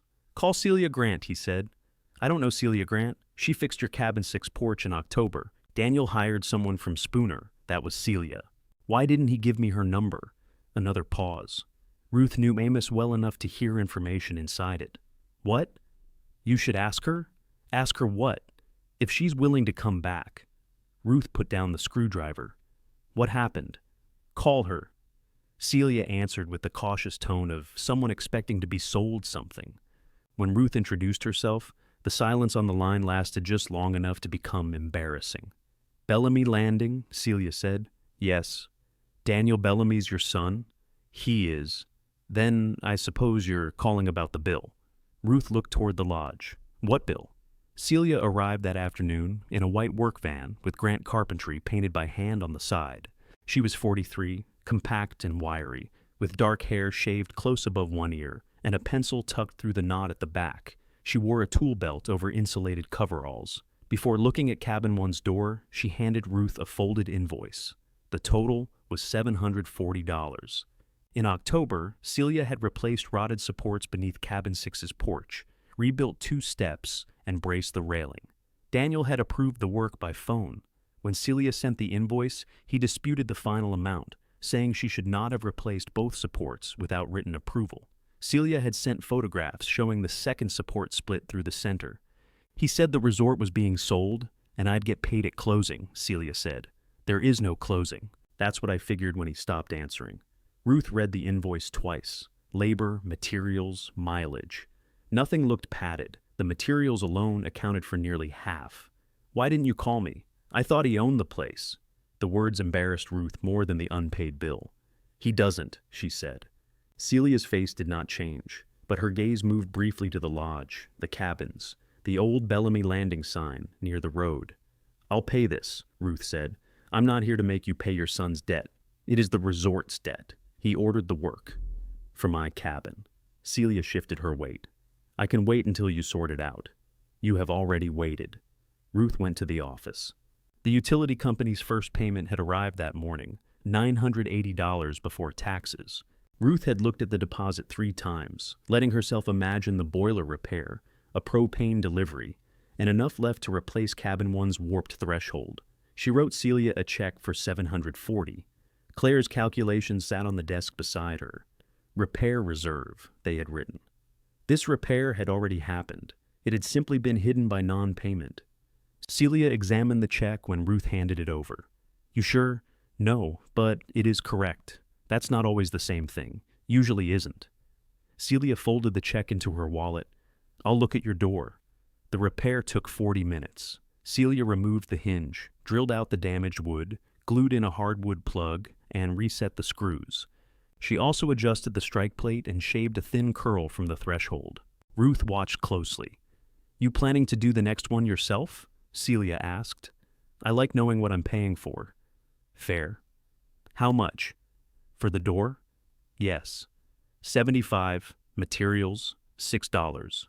Write me an invoice for $81. Celia glanced at her. Most people ask if I take cash. Most people paid you for October. Most did. Ruth felt the rebuke without resenting it. Daniel arrived while Celia was packing her drill. He got out of his truck, saw the van, and stopped. Celia shut the tool case. I can leave. No, Ruth said. You finished the work. You can leave when you're ready. Daniel crossed the snow. What is she doing here? Fixing cabin 1. His eyes went to Celia. I told you I was reviewing your invoice. You reviewed it for 3 months, Celia said. Ruth handed Daniel the paid copy. His face changed when he saw paid written across it. You paid this? Yes. From what account? Bellamy Landing. We were disputing the charge. You were avoiding it. She doubled the materials without authorization. The support was split. That porch isn't even being used. It will be. Celia lifted her tool case. I'm going. Daniel moved aside. I wasn't trying to cheat you. No, Celia said. You were trying to make paying me somebody else's future problem. She put the case in her van and drove away. Daniel waited until the van reached the road. You had no right to use business funds for a disputed bill. Ruth looked at him. Listen to yourself. I am trying to keep this place solvent. By not paying people, by not throwing money at a property we may demolish. The word struck harder than sold. Ruth turned toward cabin 6. Its porch stood straight under the snow, new supports hidden beneath boards no guest would admire. You told her she would be paid at closing, she said. That's common. There was no agreement to sell. There was an expectation. Yours. Mom, we have a company seriously interested. They don't want a patchwork winter operation complicating things. They do not own anything. And neither do 4 line workers because they rented rooms for 3 weeks. No one said they did. You're acting like $900 proves the business has a future. $740 of it paid for a repair you ordered. Daniel's jaw worked. Ruth saw then that the money bothered him less than the fact that she had acted without him. The realization gave her no pleasure. You still haven't given me the passwords, she said. I sent view access to the bank, not reservations. The reservation system is suspended. Turn it on. No. The answer came too quickly. Ruth stepped closer. You work for this resort, Daniel. You do not own my permission. His face reddened. I have spent a year trying to clean up what Dad left behind. Then why is Celia's bill still dirty? He looked toward cabin 1. Keisha stood behind the curtain, pretending not to watch. Daniel lowered his voice. You want the passwords? Fine, I'll send them. But when this turns into a mess, don't expect me to fix it. I expected you to fix a boiler valve. He flinched as if she had slapped him. Ruth regretted the cruelty immediately. She did not withdraw it. Daniel returned to his truck without another word. That evening, an email arrived with temporary login credentials. Ruth opened the reservation system at the office desk. Daniel had blocked every cabin through the end of May and posted a message saying Bellamy Landing was not accepting future reservations. She removed the message, then she unblocked Cabin 1 for Tessa's crew through January 18th. Cabin 3 remained marked closed. Ruth was not ready to turn the room where she slept into an inventory number. She opened Cabin 1's notes and entered the heater inspection, detector batteries, propane level, door repair, and winter rate. Outside, Celia's repaired latch caught with a clean click as Keisha closed the door. Ruth listened to that small, proper sound. Then she searched the system for Cabin 2 and began reading the last maintenance notes Daniel had entered. The last entry for Cabin 2 read check floor again. Ruth scrolled upward. Before that, guest reported marble rolls toward lake. Before that, may need foundation work. No date, no estimate, no indication that anyone had looked beneath the cabin. Daniel had entered the notes in August and marked the item defer until sale.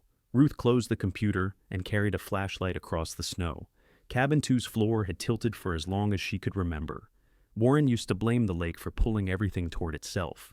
The tilt had been mild enough for jokes until Ruth placed a soup can near the refrigerator and watched it roll steadily beneath the table. She unlocked the crawlspace hatch outside. Cold earth and old insulation met the flashlight beam. Ruth lowered herself to one knee, but her hip objected before she could bend far enough to see the support posts. She called Celia. I thought you liked knowing what you paid for, Celia said. I know what dirt looks like. I'd like you to identify what it's holding up. Celia arrived near noon with knee pads, coveralls, and no mention of Daniel. She spent 20 minutes beneath cabin 2, emerging with cobwebs across one shoulder. The center pier settled, she said. Not yesterday.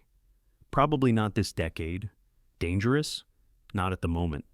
Fixable? Everything's fixable if you lower your standards or raise your budget. My budget is lower. Then I can shim the beam and add a temporary adjustable post. It'll level the worst section, but I wouldn't pretend that's permanent foundation work.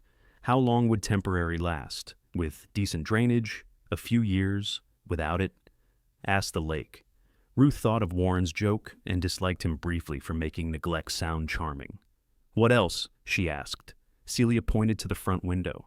Sash is loose. Weather stripping's gone around the door. One outlet has heat damage. Amos can replace the outlet, if Amos is licensed to be bothered again. He keeps answering. That may be his first mistake. The wood stove in cabin 2 was a steel box model installed before Ruth and Warren bought the resort. The fire brick was intact, but Ruth had not swept the chimney that fall because Daniel planned to close the cabin permanently. Celia refused to touch it. Call the chimney service, she said. They'll charge mileage from Hayward. They'll still charge less than a roof. Ruth called. The earliest appointment was 4 days away. The 2-person utility crew was due in 6. She wrote every cost on the yellow pad. Temporary post, outlet, weather stripping, chimney cleaning, detector. Propane was not available in cabin 2, so wood and labor had to be included. Even with 2 people paying $80 a night for 12 nights, the margin would be narrow. Claire examined the numbers that evening. This only works if the repairs have value after they leave, she said. They do. Unless the place sells. Ruth set down her pencil. Claire raised both hands. I am not voting. I'm saying the investment changes depending on what happens. A safe outlet has value whether or not someone tears the wall down later, not to the person tearing it down. Then I don't intend to make decisions for that person. Claire looked at the column again. You've put 0 for your work. I put Celia's work. You'll clean, make beds, carry wood, do billing, and answer calls. I'm already answering calls. That is still labor. Ruth wrote 6 hours at $25. The margin nearly vanished. Claire said nothing. It pays for the repairs, Ruth said. Yes, and 2 adults get a place to sleep near their work. Yes, and if we rent it again, the second stay earns more. Claire tapped the chimney service estimate. Assuming this doesn't find something expensive, you are enjoyable company. You asked me to calculate, not sing. Ruth approved the work. Celia returned with the adjustable post and brought a portable work light into the crawl space. Amos replaced the damaged outlet, complaining that somebody had run a portable air conditioner through an extension cord all summer. Ruth sealed the door while Claire washed the curtains. None of the tasks was dramatic. They produced sawdust, dirty water, receipts, and small improvements most guests would never name. The door stopped whistling. The outlet held a plug firmly. A marble placed near the refrigerator still moved, but slowly enough to seem undecided. Dale arrived with the boiler valve, while Celia was beneath cabin 2. He carried a cardboard box into the utility room and looked around at the towels Ruth had wrapped around the apartment pipes. "Not how I do it," he said. "It didn't freeze. Then it's how you did it." He drained the remaining boiler water, replaced the cracked valve, refilled the system, and bled air from the radiators. When the burner started, it made a deep mechanical hum Ruth had heard almost every winter morning for 32 years. Warmth reached the apartment unevenly. The kitchen radiator heated first. The bedroom stayed cold until Dale opened a stuck valve with a wrench. Ruth stood in the hallway listening to metal expand inside the walls. "You can sleep back here tonight," Dale said. "Yes." He wiped his hands on a rag. "Daniel know? He knows I ordered the part? He called yesterday." Ruth turned. "To cancel it? To ask if I'd started. I told him the part was here." "What did he say?" "Nothing useful." Dale packed his tools. "For what it's worth, that boiler won't last forever. Neither will I. That wasn't my point. It improves the comparison." He laughed despite trying not to. Ruth moved her clothes back to the apartment that afternoon. The rooms felt larger than they had before, and less like hers. Claire had put away the condominium brochures, but a pale rectangle remained on the counter where they had been. Ruth sat in Warren's chair for the first time since his funeral. The cushion released a faint breath of cedar and dust. She expected grief. What came instead was annoyance at the way the chair faced the television rather than the windows. Warren had arranged the room around what he wanted to watch and then died before Ruth considered moving anything. She pushed the chair 3 feet to the left. It faced the lake. Cabin 3 became Tessa's alone, though Tessa insisted the company pay the full cabin rate once Ruth moved out. Ruth charged $80, the same as cabin 1. "That sofa is not worth $80, Tessa said. "You also have a bedroom now. I'm not moving all my things. Then you have a bedroom available for contemplation." Tessa signed the revised receipt. The chimney technician found cabin 2's flue dirty but sound. He swept it, replaced a cracked cap, and left black boot prints across the clean floor. Ruth wiped them up while Celia installed the post. When the second utility truck arrived, its 2 occupants were a married pair named Leon and Patrice Webb, both in their late 50s and both too tired to care about the floor. Patrice placed a travel mug on the table, watched it creep half an inch toward the lake, and wedged a folded napkin beneath it. "Character," she said. "Foundation," Leon replied. They took cabin 2 for 12 nights. 3 cabins glowed after dark now. Ruth stood outside the lodge office and looked at them. Cabin 1's wall heater made a faint rushing sound. Smoke rose from 2 and 3. Work boots lined the porches. Someone had hung orange safety vests inside a window to dry. It was not the resort's summer life. No fishing boats bumped at the docks. No one carried coolers toward the beach. But it was life. The office bell jingled behind her. Claire had entered with 2 cardboard boxes. "What are those?" "Old photographs from the lodge. Dad's tools from the maintenance room." "Why?" Claire's hands tightened around the bottom box.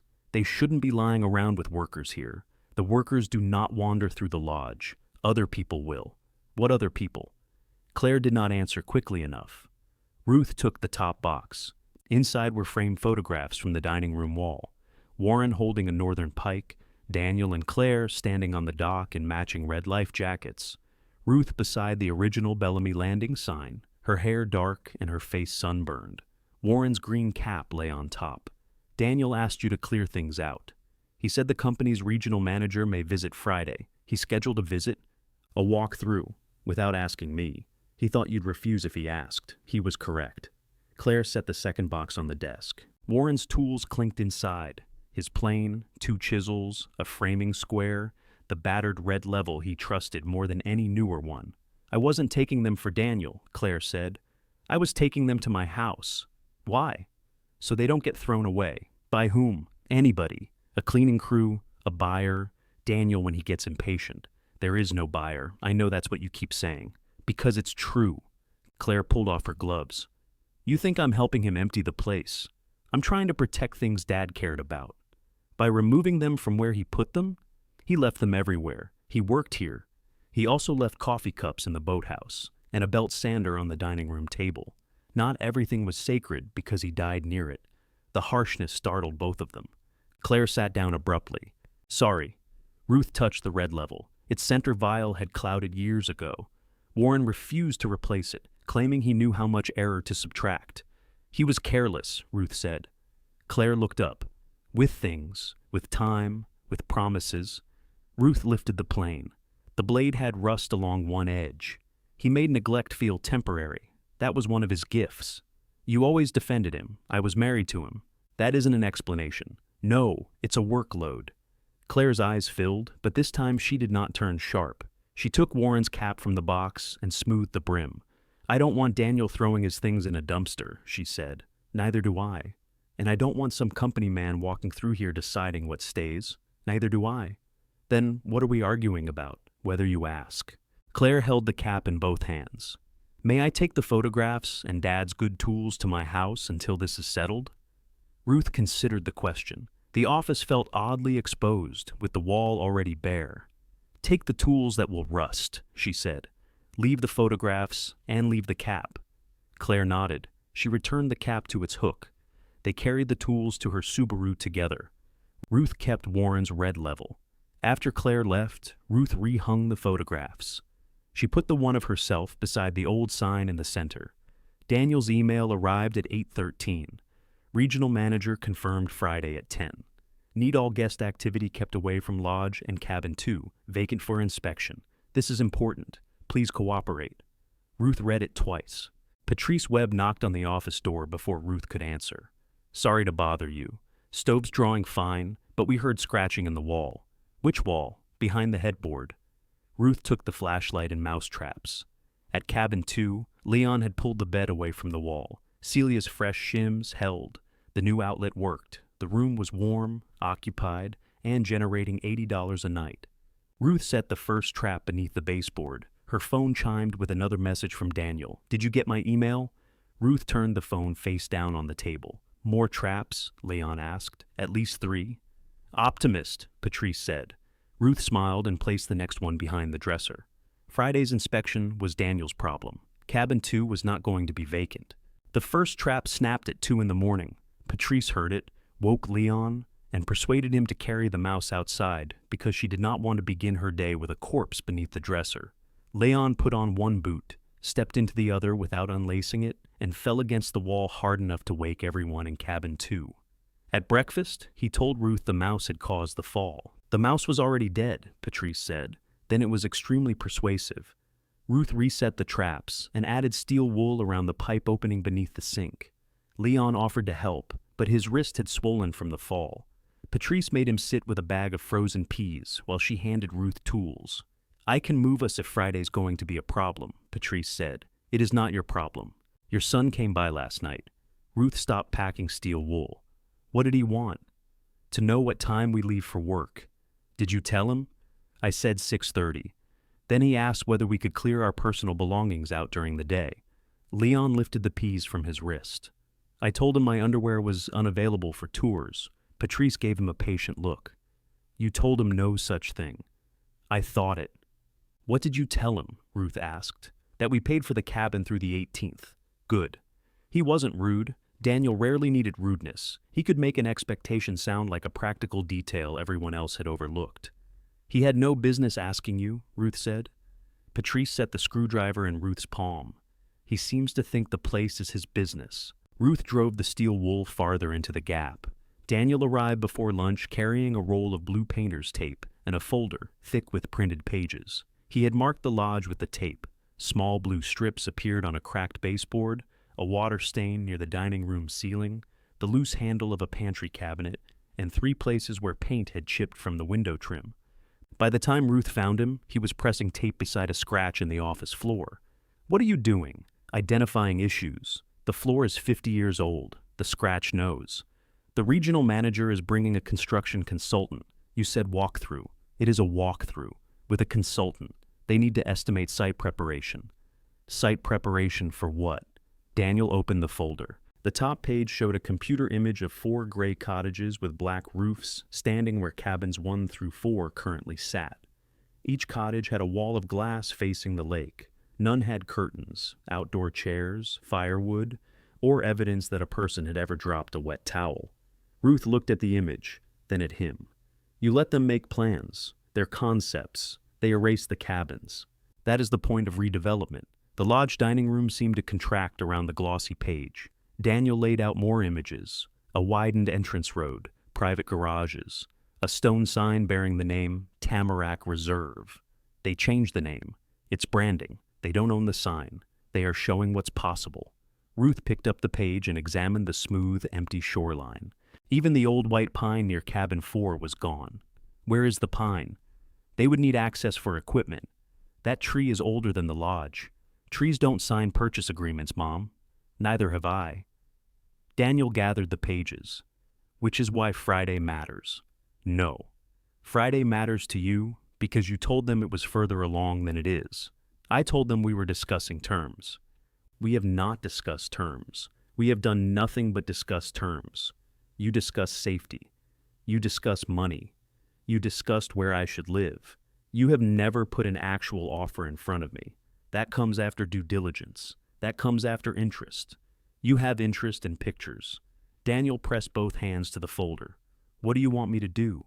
Tell them not to come because you rented a sofa and decided January is our new business model? I want you to stop speaking for me. I am trying to create options. You created cottages. A designer created cottages. Using photographs you gave them. He looked away. Ruth understood then why Daniel had walked the property with his phone in October, taking pictures of foundations and roof lines. He had told her he was updating insurance records. "Did you lie to me?" she asked. "I didn't know what would come of it, so you lied until you knew whether it would be useful. I took pictures of buildings. You took pictures for people you hoped would tear them down." Daniel's phone rang. He glanced at the screen and silenced it. A second later, it rang again. "You should answer," Ruth said. "It's nothing." The screen showed Northland Commercial Credit. Daniel turned the phone face down. Ruth knew the name. Northland financed equipment for small businesses. Daniel had bought a computerized router for his cabinetry shop 2 years earlier and talked for months about what it would allow him to produce. "Are you behind on the router?" she asked. His eyes flashed. "Stay out of my business.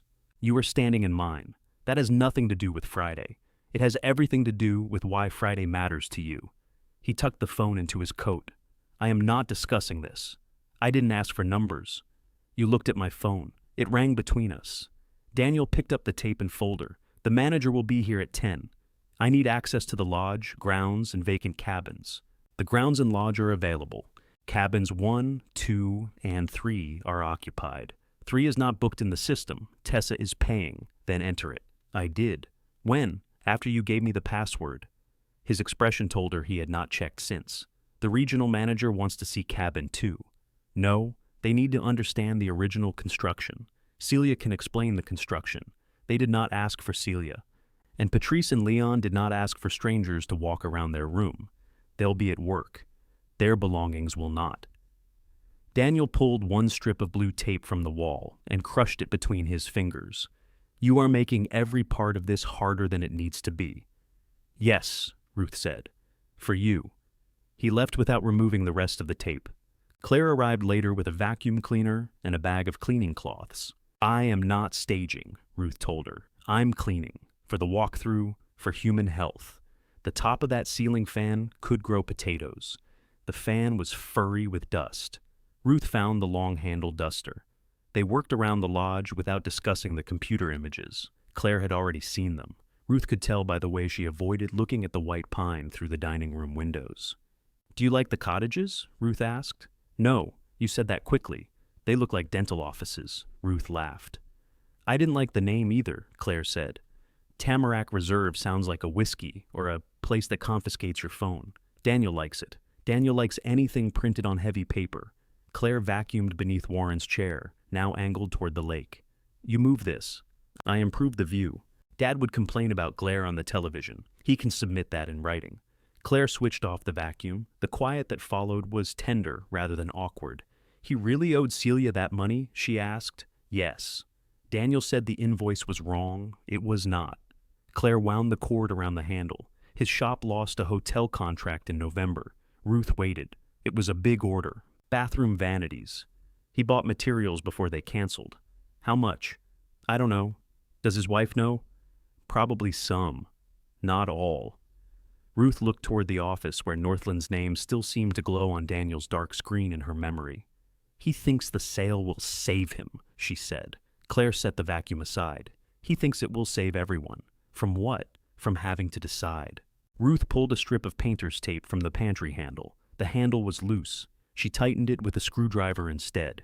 After dinner, Tessa came to the apartment carrying a bakery box from a gas station. Inside were 6 donuts arranged around one empty space. Max quality tested them, she said. His public service continues. Tessa sat at the kitchen table while Ruth poured coffee. I heard about Friday, Tessa said. From whom? Your son asked if we could park the trucks at the county yard before 7. He is efficient when working around me. We can park there. No. It's not a hardship. It is not necessary. Tessa stirred her coffee, though. She had added nothing to it. My crew doesn't need to become scenery in your family argument. You are not scenery. You are guests. Guests can park elsewhere. Guests park at the resort where they are staying. Tessa looked at Ruth for a long moment. All right. Stop agreeing politely. You want me to fight you? I want you not to disappear because Daniel prefers an empty photograph. That surprised them both. Tessa closed the donut box. We'll park where we've been parking. Thank you. But if anybody puts one of those blue tape flags on my truck, Max will insulate something important. Friday morning came clear and brutally cold. At 8, Daniel arrived with 2 boxes of bottled water, a new doormat for the lodge, and the expression of a man already late for his own expectations. He moved the utility crew's water jugs away from the front steps. Ruth moved them back. At 8:30, Claire brought coffee. At 9, Celia arrived to finish trim around Cabin 2's repaired outlet. Ruth had not scheduled her deliberately for the walkthrough. She had also not changed the appointment. Daniel watched the white van pull in. Really? She has work. Today? The wall remains available today. He went into the lodge and opened curtains. He moved Warren's chair back toward the television. Ruth moved it toward the lake again. At 9:20, Daniel entered the utility room. What are you doing? Ruth asked. Turning water on in the main lodge. The lodge lines were drained. The manager will expect working bathrooms. The lines haven't been pressure tested. They were drained properly. By whom? Me. You missed the apartment. I knew you were using the apartment. You canceled its heat. He gripped the main supply valve. I'm turning it on at 9:45. We'll check every fixture. At this temperature, if there's water trapped behind an exterior wall, there isn't. You don't know. I drained the system. You also labeled double sheets as queens. Daniel closed his eyes. Claire stood in the utility room doorway holding 3 coffees. Why are we discussing sheets? We're not, Daniel said. Ruth pointed to the valve. Leave the water off. The regional manager drove 2 hours. I am not telling her the bathrooms don't work. They work in summer. That will inspire confidence. Tell her the truth. Daniel looked from Ruth to Claire. This property needs to appear functional. It is functional, Ruth said. 3 cabins are full. His jaw tightened. At 9:40, a black sport utility vehicle turned into the drive. Daniel reached for the valve. Ruth put her hand over his. For several seconds, neither moved. Then Daniel pulled away. Fine, he said. I'll show them the boiler first. He went upstairs to greet the visitors. Ruth remained beside the closed valve until she heard voices enter the lodge. Only then did she follow. She did not see Daniel return to the utility room while Claire was taking coats. She saw him 10 minutes later, smiling beside the regional manager in the dining room.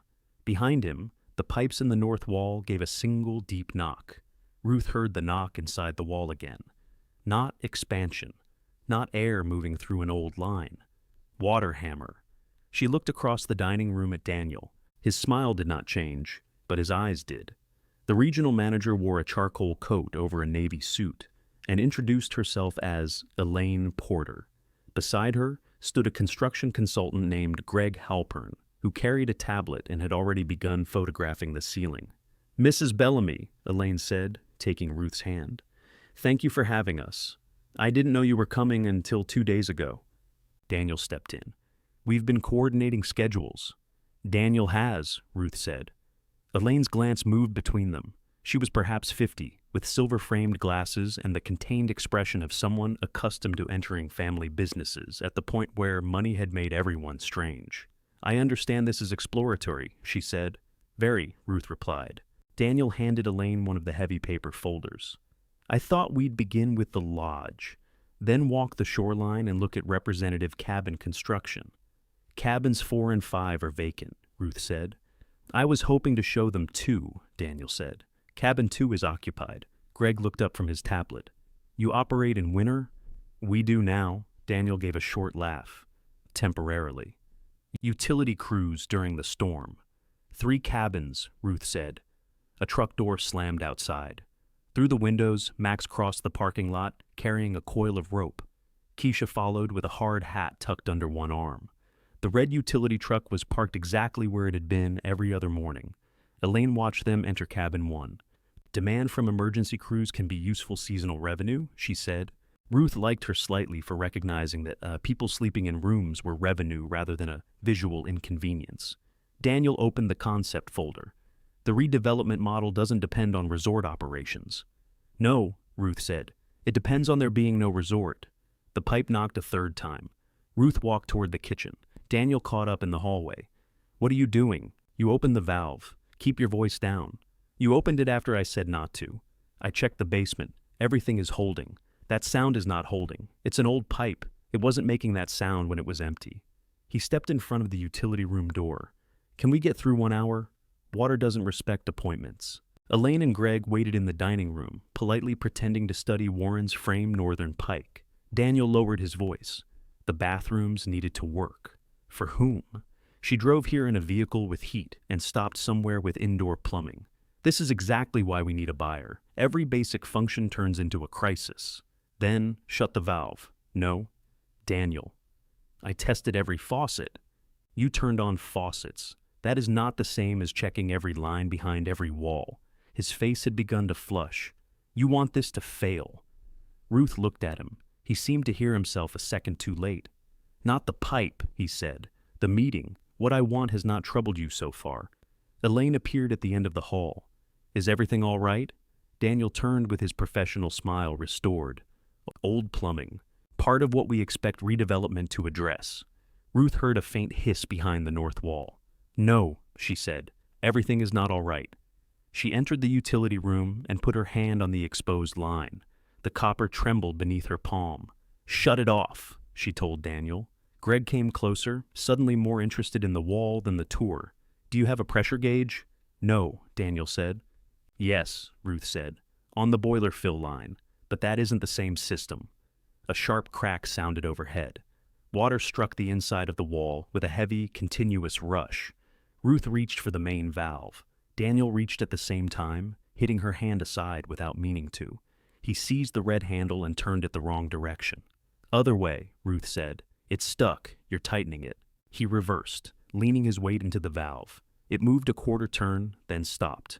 Water began dripping from the utility room ceiling. "Use the wrench," Ruth said. "What wrench?"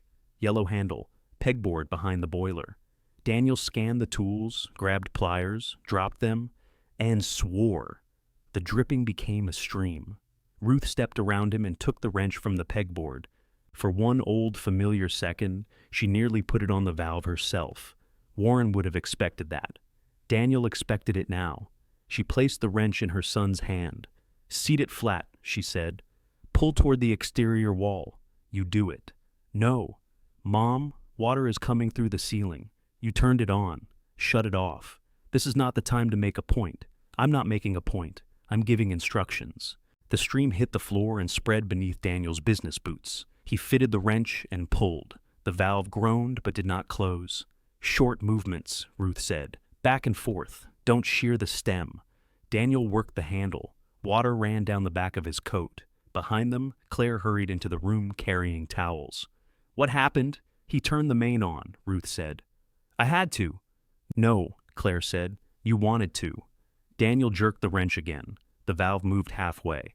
Easy, Ruth said. Stop telling me easy, then stop trying to break it. Elaine stood in the doorway with Greg. Neither had bothered to preserve the fiction of a tour. Greg said, Do you want me to call someone? Dale Frederick, Ruth said. His number is taped beside the office phone. Daniel grunted and pulled the wrench. The valve finally turned. The water from the ceiling weakened, though the pipe continued draining into the room. Claire laid towels across the threshold. They darkened immediately. We need buckets, she said. Laundry room, Ruth told her. Blue and gray, not the red one. It has a crack. Claire ran. Daniel stood ankle-deep in water, still gripping the wrench. Now open the lowest drain, Ruth said. Brass tap near the floor. He stared at the pipes. Left of the boiler, I see it. He crouched. His trouser knee disappeared into the water. Ruth went upstairs and moved the guest ledgers from the office floor to the desk. Water had entered the north pantry wall and spread beneath the baseboard into the dining room. The blue painter's tape Daniel had placed beside the water stain floated loose and stuck to her boot. Celia came in from cabin 2, saw the floor, and went back for a wet vacuum without asking. Amos arrived 15 minutes later, summoned by Claire. He brought a pump and one sentence for Daniel. Should have left it off. Daniel did not respond. Dale reached the lodge after Elaine and Greg had retreated to their vehicle to make calls. He opened the wall beneath the dining room window and found a split elbow in the line feeding an exterior hose connection. Water froze behind it before the system was drained, he said. Could have happened years ago. No way to know until pressure hit it. Daniel looked at Ruth as if the uncertainty vindicated him. Dale added, That's why you pressure test a drain system in sections.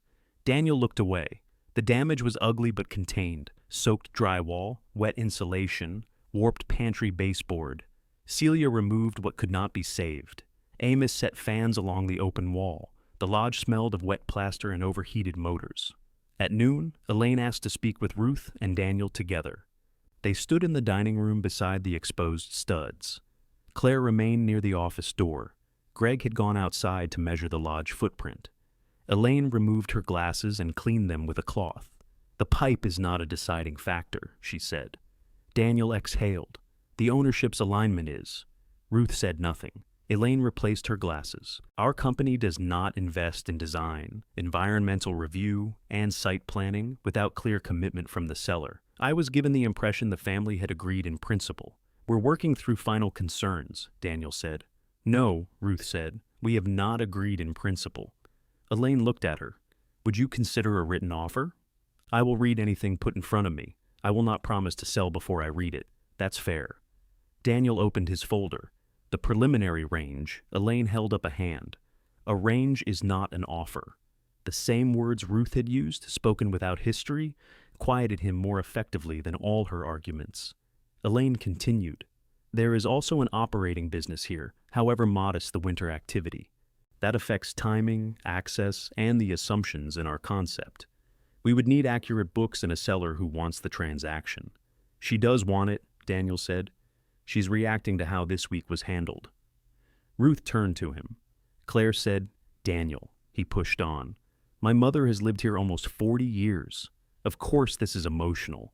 Elaine closed the folder he had opened. Mr. Bellamy, your mother is in the room. Daniel's face went still. Elaine handed the folder to Ruth rather than him. If you want us to prepare a formal expression of interest, contact me directly. Until then, I think further site work would be premature. She shook Ruth's hand, then Claire's. Daniel received a brief nod. No one watched the black sport utility vehicle leave. They heard its tires over the frozen gravel, while the fans blew against the open wall. Daniel walked into the utility room. Ruth found him sitting on an overturned bucket, soaked to the thighs, staring at Warren's old wrench in his hands. You embarrassed me, he said. Ruth leaned against the doorframe. Her hip had begun to throb. You told her I agreed to sell. I told her we were close. We were never close. We would have been if you hadn't turned one bad night into a crusade. The sentence landed so cleanly that Ruth did not answer at first. Daniel rubbed both hands over his face. That came out wrong. It came from somewhere. You were not going to freeze. We were coming back. You didn't know what I would do. I knew you'd be stubborn. You counted on me being frightened. I counted on you being sensible. And sensible meant going where Claire put clean sheets and waiting for you to sell my home. Your home is failing around you? His voice carried through the lodge. The fans seemed to pause around it. Daniel stood, water dripping from his coat. Look at today. Look at the wall. Look at the bills.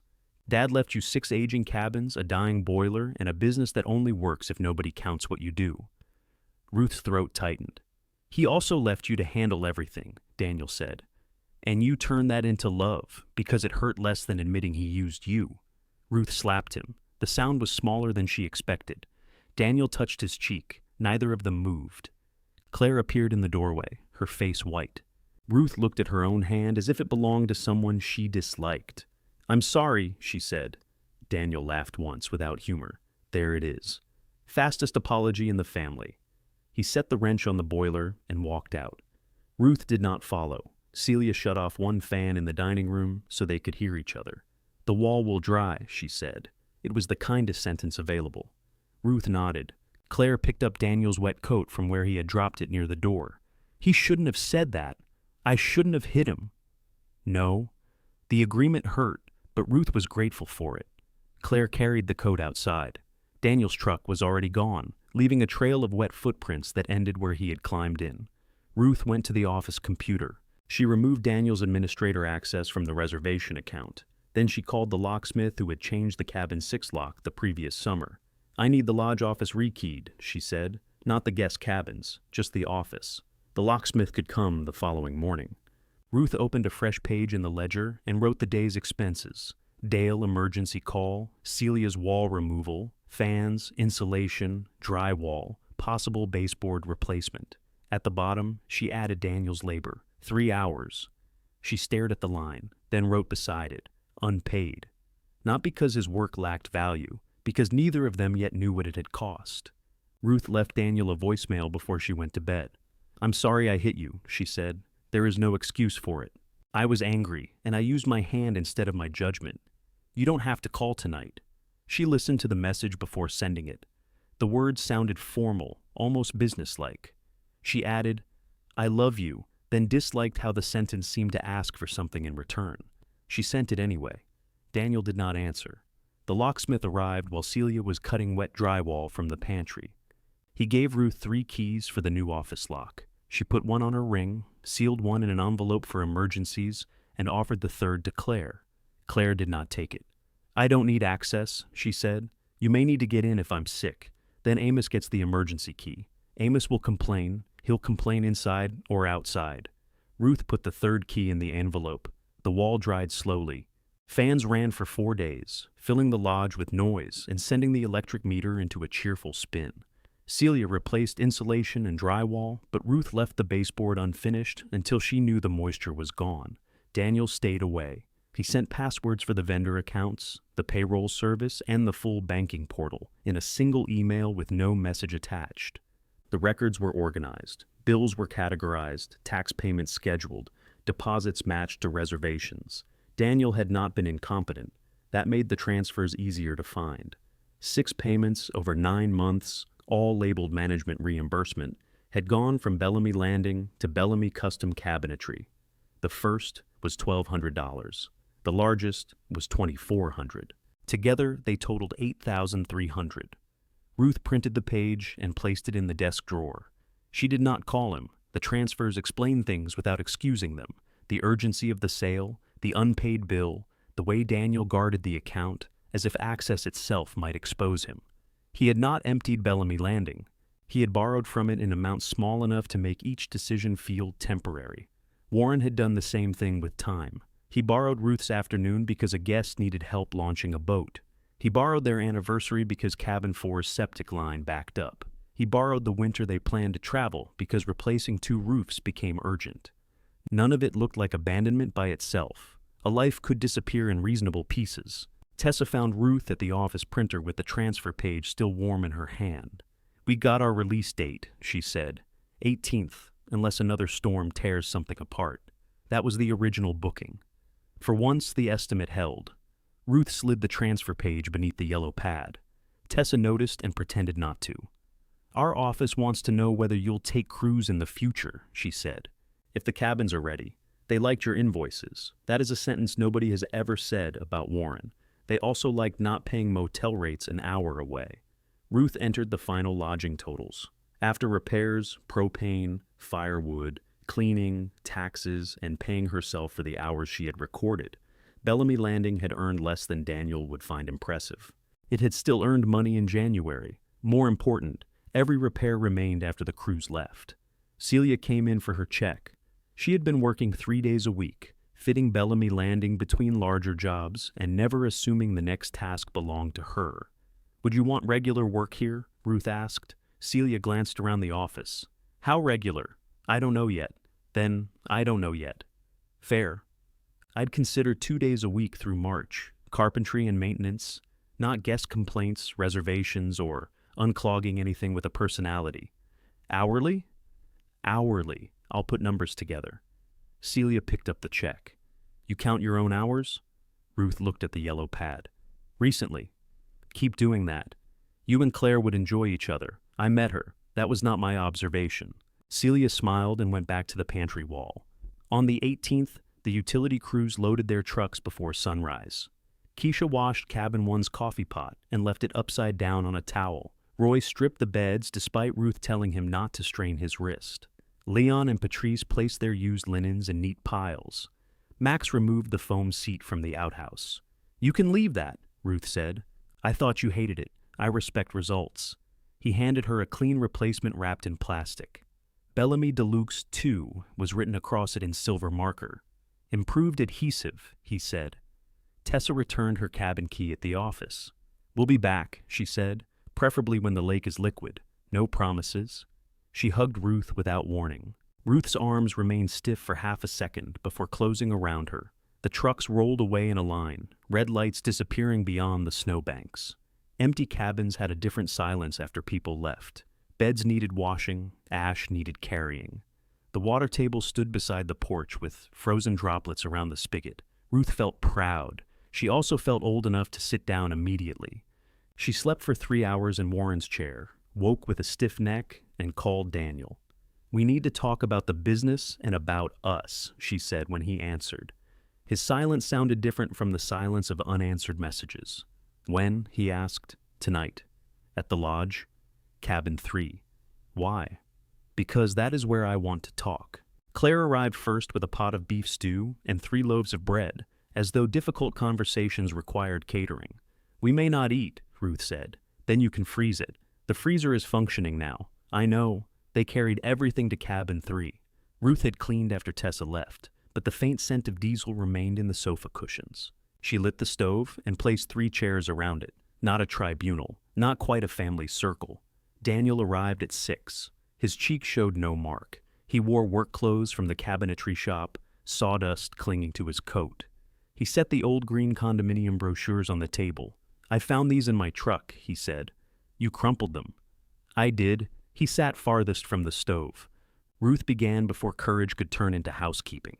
"I apologized for hitting you. I'm apologizing again now. It was wrong." Daniel stared at the floor. "Okay.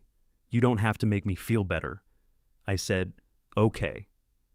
Claire placed bowls on the counter they might not use. Ruth took the printed transfer page from her pocket and laid it on the table. Daniel looked at it once. His shoulders dropped. "I was going to put it back," he said. "When?" "After the hotel contract paid. The contract was canceled. Then after the sale. The sale I never agreed to." "I know. Did you?" He rubbed sawdust from one sleeve. "I told myself you would. Once it was real. Once you saw the number. There was no number. They gave a range. A range does not repay $8,300. I know that." Claire stood still beside the untouched stew. Daniel looked at her. "Did you tell Mom about the hotel job?" "She saw Northland call." His face tightened. "Of course." "No," Ruth said. "Not of course. She did not give me your numbers. You gave me those in my account." He looked toward the stove. "I couldn't make payroll," he said. 2 employees had already lost hours. The materials were custom sizes. I thought I could finish other orders and recover. Every month something else came due. Why didn't you ask? Because Dad had been dead 4 months and you could barely open mail. Because Claire was already telling me I had to handle everything. Because I'm 51 years old and asking my mother to cover payroll seemed pathetic. So you took it. I called it management compensation. You did not report it as compensation. No, you did not pay Celia. I was trying to hold cash. You canceled my boiler repair. He closed his eyes. The stove ticked loudly between them. I thought you'd go with Claire, he said. I thought you'd be angry for a day, then see the condo, and we could move forward. You thought cold would make the decision. Yes. The honesty was worse than denial and better than anything else he could have offered. Claire sat down. I knew he canceled the repair. Ruth looked at her. I didn't know about the money, Claire said. I knew about the boiler. Daniel said if we kept solving every emergency, you'd never leave. And you agreed. I agreed that the resort always won. Won what? Your attention. Claire's voice did not rise. That made the words harder to dismiss. When my marriage ended, you stayed with me 3 nights, she said. Then the well pump failed here, and you went home. You called every day, but you went home. You were 44. I know how old I was. You told me you wanted space. I wanted you to offer not to take it. Ruth stared at her daughter. Claire wiped one tear away, impatient with it. I hated this place for needing you. Then Dad died, and I hated myself, because part of me thought maybe now you'd choose me without the lodge asking first. So you tried to make me live upstairs. Yes. The admission sat beside Daniel's. Ruth looked at both of them and felt no clean triumph. Their cruelty had roots. Roots did not make it less cruel. They only made it harder to cut without damaging everything around them. Love that requires me to become helpless is not care, she said. You don't get to create the danger and call yourselves rescuers, neither argued. Your father did use my labor, Ruth continued. He also loved me. Both are true. I let this place consume things I should have protected. That is true too. But my mistakes do not transfer my choices to you. Daniel nodded once. I am not selling Bellamy Landing now, Ruth said. I will operate for 1 full year and pay myself for my work. I will hire help where the numbers allow. Then I will decide what comes next. What about us? Claire asked. You are my children. You are not my managers. Daniel looked at the transfer page. I can repay $500 a month. We'll make a schedule. Interest? Yes. A startled laugh escaped him. Of course. Reasonable interest. His expression softened for the first time. Claire touched the stew pot. Should we eat? Ruth was not ready to pretend food had settled anything. Yes, she said anyway. But this is not forgiveness. I know, Claire said. Daniel rose to get bowls. As he passed the stove, he noticed the fire had burned low. Where's the wood? Porch. He brought in an armload, selected a split piece of birch, and opened the stove door. Smoke curled toward him. Draft first, Ruth said. Daniel adjusted it. The fire caught without her touching a thing. The stew tasted better than Claire's chicken casserole, and worse than anything any of them wanted to discuss. Daniel ate 2 bowls. Ruth knew he did that when anxious, filling silence because his mouth needed an assigned task. Claire tore 1 slice of bread into smaller and smaller pieces without eating it. The cabin warmed until Daniel removed his coat. He draped it over the hook beside the door, leaving Warren's hook empty. I'll send the first payment Friday, he said. Send the repayment schedule first. I can do that. And return the resort credit card. It's in my wallet. He placed it on the table between the salt and the butter. The gesture was too small for the weight it carried. Claire watched Ruth pick up the card. What about the bills? Daniel asked. Vendors still call me. Forward them. Payroll. We don't have payroll until Celia and I make an agreement. Quarterly taxes? I'll handle them with the accountant. You hate the accountant. I can hate someone and pay for competence. Daniel wiped his mouth. He charges too much. Ruth looked at him. Sorry, he said. Not my decision. It was the first time he had stopped himself. After dinner, he washed the bowls because Claire had cooked and Ruth had provided the cabin. The sink had no running water, so he heated a kettle and used 2 basins. He poured too much soap into the first and spent 10 minutes chasing foam. Claire dried. Ruth sat beside the stove with her hip aching and allowed them to work badly. At the door, Daniel put on his coat but did not reach for Warren's hook. Do you want me here Saturday? He asked. For what?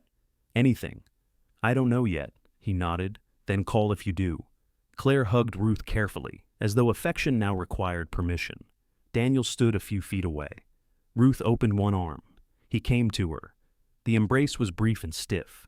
His coat smelled of sawdust and damp wool. "I'm still angry," Ruth said near his shoulder. "I know. I still love you. I know that too."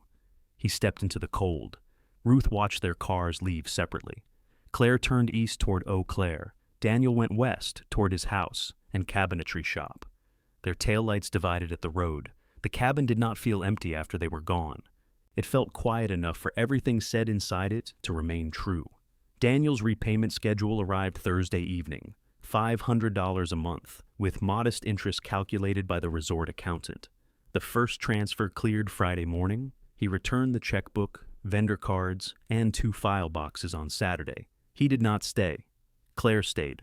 She arrived wearing old jeans and carrying buckets, sponges, and the unscented detergent Ruth disliked less than the flowered kind. "What are you doing?" Ruth asked. "Cabin 3's walls are gray. They were gray before. They were tan. Warren called them sand. Dad called everything sand if he didn't want to paint it." Claire filled buckets from the frost-proof hydrant and began washing smoke residue from the wall behind the stove. She did not ask Ruth to sit down. She did not announce that the work was too much. She moved the furniture, laid towels beneath the buckets, and scrubbed. Ruth cleaned the light fixtures. They worked for an hour before Claire said, "I'm not moving you into my house. I'm glad. I still want you to come sometimes, for dinner, for a weekend, not because your boiler broke." Ruth wrung out a cloth. "I could do that. You could stay in the upstairs room." The unscented room? They are all unscented rooms. What kind of house has no scent? One without a mouse in the wall. Cabin 2 no longer has a mouse. Cabin 2 has one fewer mouse. Ruth laughed. Claire kept scrubbing, but her shoulders loosened. They finished one wall by 4. A clear line divided the clean tan paneling from the smoke-darkened section. Claire looked at it. "We should do the rest." Another Saturday. "You're stopping?" "My hip is finished." Claire set down the sponge without congratulating Ruth for admitting it. "What do you want for supper?" she asked. Ruth took 2 steaks from the apartment freezer. They ate in Warren's chair's new line of sight, watching snow settle over the lake. Celia accepted 2 days a week through March. The arrangement began with a written list, an hourly rate, and the understanding that either woman could say a job required someone else. Ruth's list had 37 items. Celia crossed out 9. "You cannot repair every deferred problem because you are angry at your son," she said. "I'm not angry at him about the porch roofs. You are angry in the general direction of lumber." They began with safety: loose railings, damaged outlets, smoke alarms, stove clearances. Cabin 4's chimney remained capped. Cabin 5's old stove had the cracked firebox and would not be used. Cabin 6 waited for spring because damp had crept along the north wall. Bellamy Landing did not become new. It became honest about what worked. The winter bookings ended, then returned when flooding washed out a service road in April, and Tessa called from 60 miles away. 4 people, she said. Maybe 6. "I have 3 winterized cabins. You sound proud. I sound accurate. You sound both." This time, Tessa took cabin 3 without Ruth sleeping 10 feet away. Max inspected the deluxe outhouse seat and declared it properly maintained. Keisha brought another breakfast burrito. Roy's wrist had healed. Leon and Patrice did not return, but they sent a postcard showing a beach in Florida with the message, "Floor perfectly level, very suspicious." The spring cruise covered the last of the boiler repair and the first half of Celia's wages. Ruth kept recording her own hours. Some weeks, Bellamy Landing earned less than she wanted once her labor appeared as a cost. It still earned enough to keep choosing. Summer reservations proved harder. The Petrowskis called in March to ask whether the resort had been sold. Daniel had told them the previous fall that Bellamy Landing probably would not reopen. The Rasmussens had already booked somewhere else. 3 families wanted cabin 6, which Ruth refused to rent until Celia repaired the damp wall. For every returning guest, Ruth made another call correcting what Daniel had said. She apologized without blaming him. Sometimes the dates filled, sometimes they did not. There was no triumphant wave of demand. There were open weeks, expensive repairs, and guests who complained that cabin 2's floor still sloped after being warned that it sloped. Ruth hired a bookkeeper for 6 hours a month. The first report contained a line labeled Owner Labor. Ruth stared at it until the number felt real.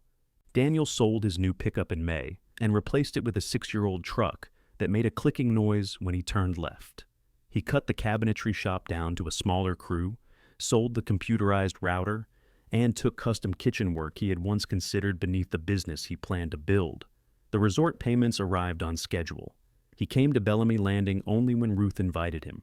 At first he overcorrected. He asked permission to use the restroom. He stood outside the office until she told him to come in. When a guest asked him where to find extra towels, he directed the question to Ruth, even though he was standing beside the laundry room. "You can answer things you know," she told him. "I'm not managing. Knowing where towels are is not a coup." He smiled cautiously.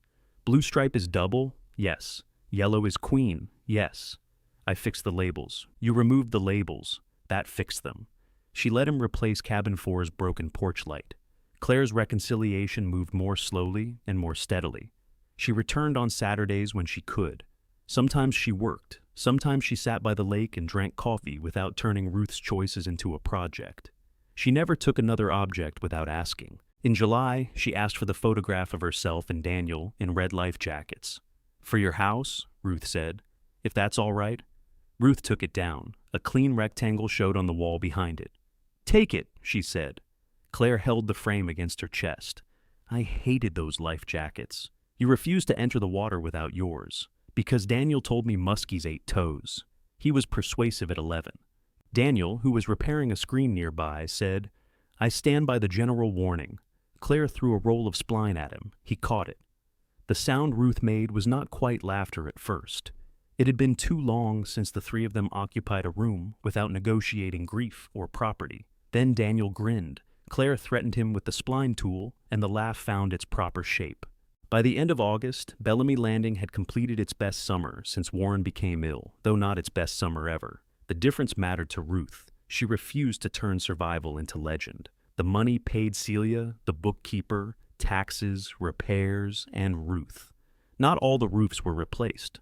Cabin 6 reopened in time for September. Cabin 4 still drew poorly in an east wind and remained summer only. Cabin 5 held clean linens and no guests until someone could replace the firebox. When Elaine Porter sent a formal expression of interest in October, Ruth read every page. The number was fair. She set it on the dining room table and called Daniel and Claire. They came that Sunday. Ruth listened to what they thought. Daniel explained the tax consequences without recommending an answer. Claire asked where Ruth wanted to be 2 winters from now. Nobody mentioned the upstairs room. "I'm not selling this year," Ruth said. Daniel exhaled slowly. "All right," he said. Claire asked, "Do you want to keep the offer?" For reference. Daniel slid it back into the folder. "Elaine will probably want an answer in writing." "I'll send one." He did not offer to write it. That was how Ruth knew something had changed. The first hard freeze arrived in November, with a clear sky and wind moving down the lake. The lodge boiler hummed. The apartment radiators warmed every room. Ruth could have remained inside with coffee and the television. Instead, she carried kindling to cabin 3. The stove door opened with the same iron scrape. Ruth checked the flue, set cedar across crumpled paper, and struck a match. The flame caught on the first try. Metal ticked as it warmed. The left burner plate rattled. Ruth sat in one of the plaid chairs. She had reserved cabin 3 for Tessa's crew the following week. There was work to do before they arrived. Sheets, water, detector batteries, a new latch on the bedroom window. Celia would handle the latch. Ruth would make the bed. Amos had promised to inspect the exterior outlet after dinner, though he insisted dinner and electrical work were separate agreements. He ate with Ruth twice most weeks now. Neither called that arrangement anything. Headlights swept across the cabin wall. Daniel's older truck stopped beside the lodge. Claire's Subaru pulled in behind it. Amos arrived last, parking wherever he pleased. Ruth had invited them for stew in cabin 3. Claire carried the pot. Amos had bread. Daniel brought an armload of split birch from the lodge woodpile. He opened the cabin door and stopped. Heat met him at the threshold. "You started without us," he said. The stove did not need a committee. Claire came in behind him. "Where do you want this?" "On the table." She set down the stew. Daniel held the wood against his chest. "Porch or inside?" 3 pieces beside the stove, the rest under the tarp. He put 3 pieces where she asked, and carried the rest back out. Amos took Warren's old hook for his coat. Claire hung hers beside it. When Daniel returned, he used the last hook and shut the door carefully behind him. Nobody touched the draft. Nobody told Ruth the room was too warm, or asked whether she should be there alone. Claire opened the stew. Amos cut the bread. Daniel found bowls without asking because he remembered which cupboard held them. Ruth remained in her chair, watching the fire through the stove's small mica window. A year earlier, her children had taken the heaters because they believed cold would make her follow. Now the lodge behind her was warm. The cabin around her was warm. Daniel added wood only when she nodded. Claire passed her the first bowl. The stove settled with its familiar rattle. Ruth took the stew and made room beside her.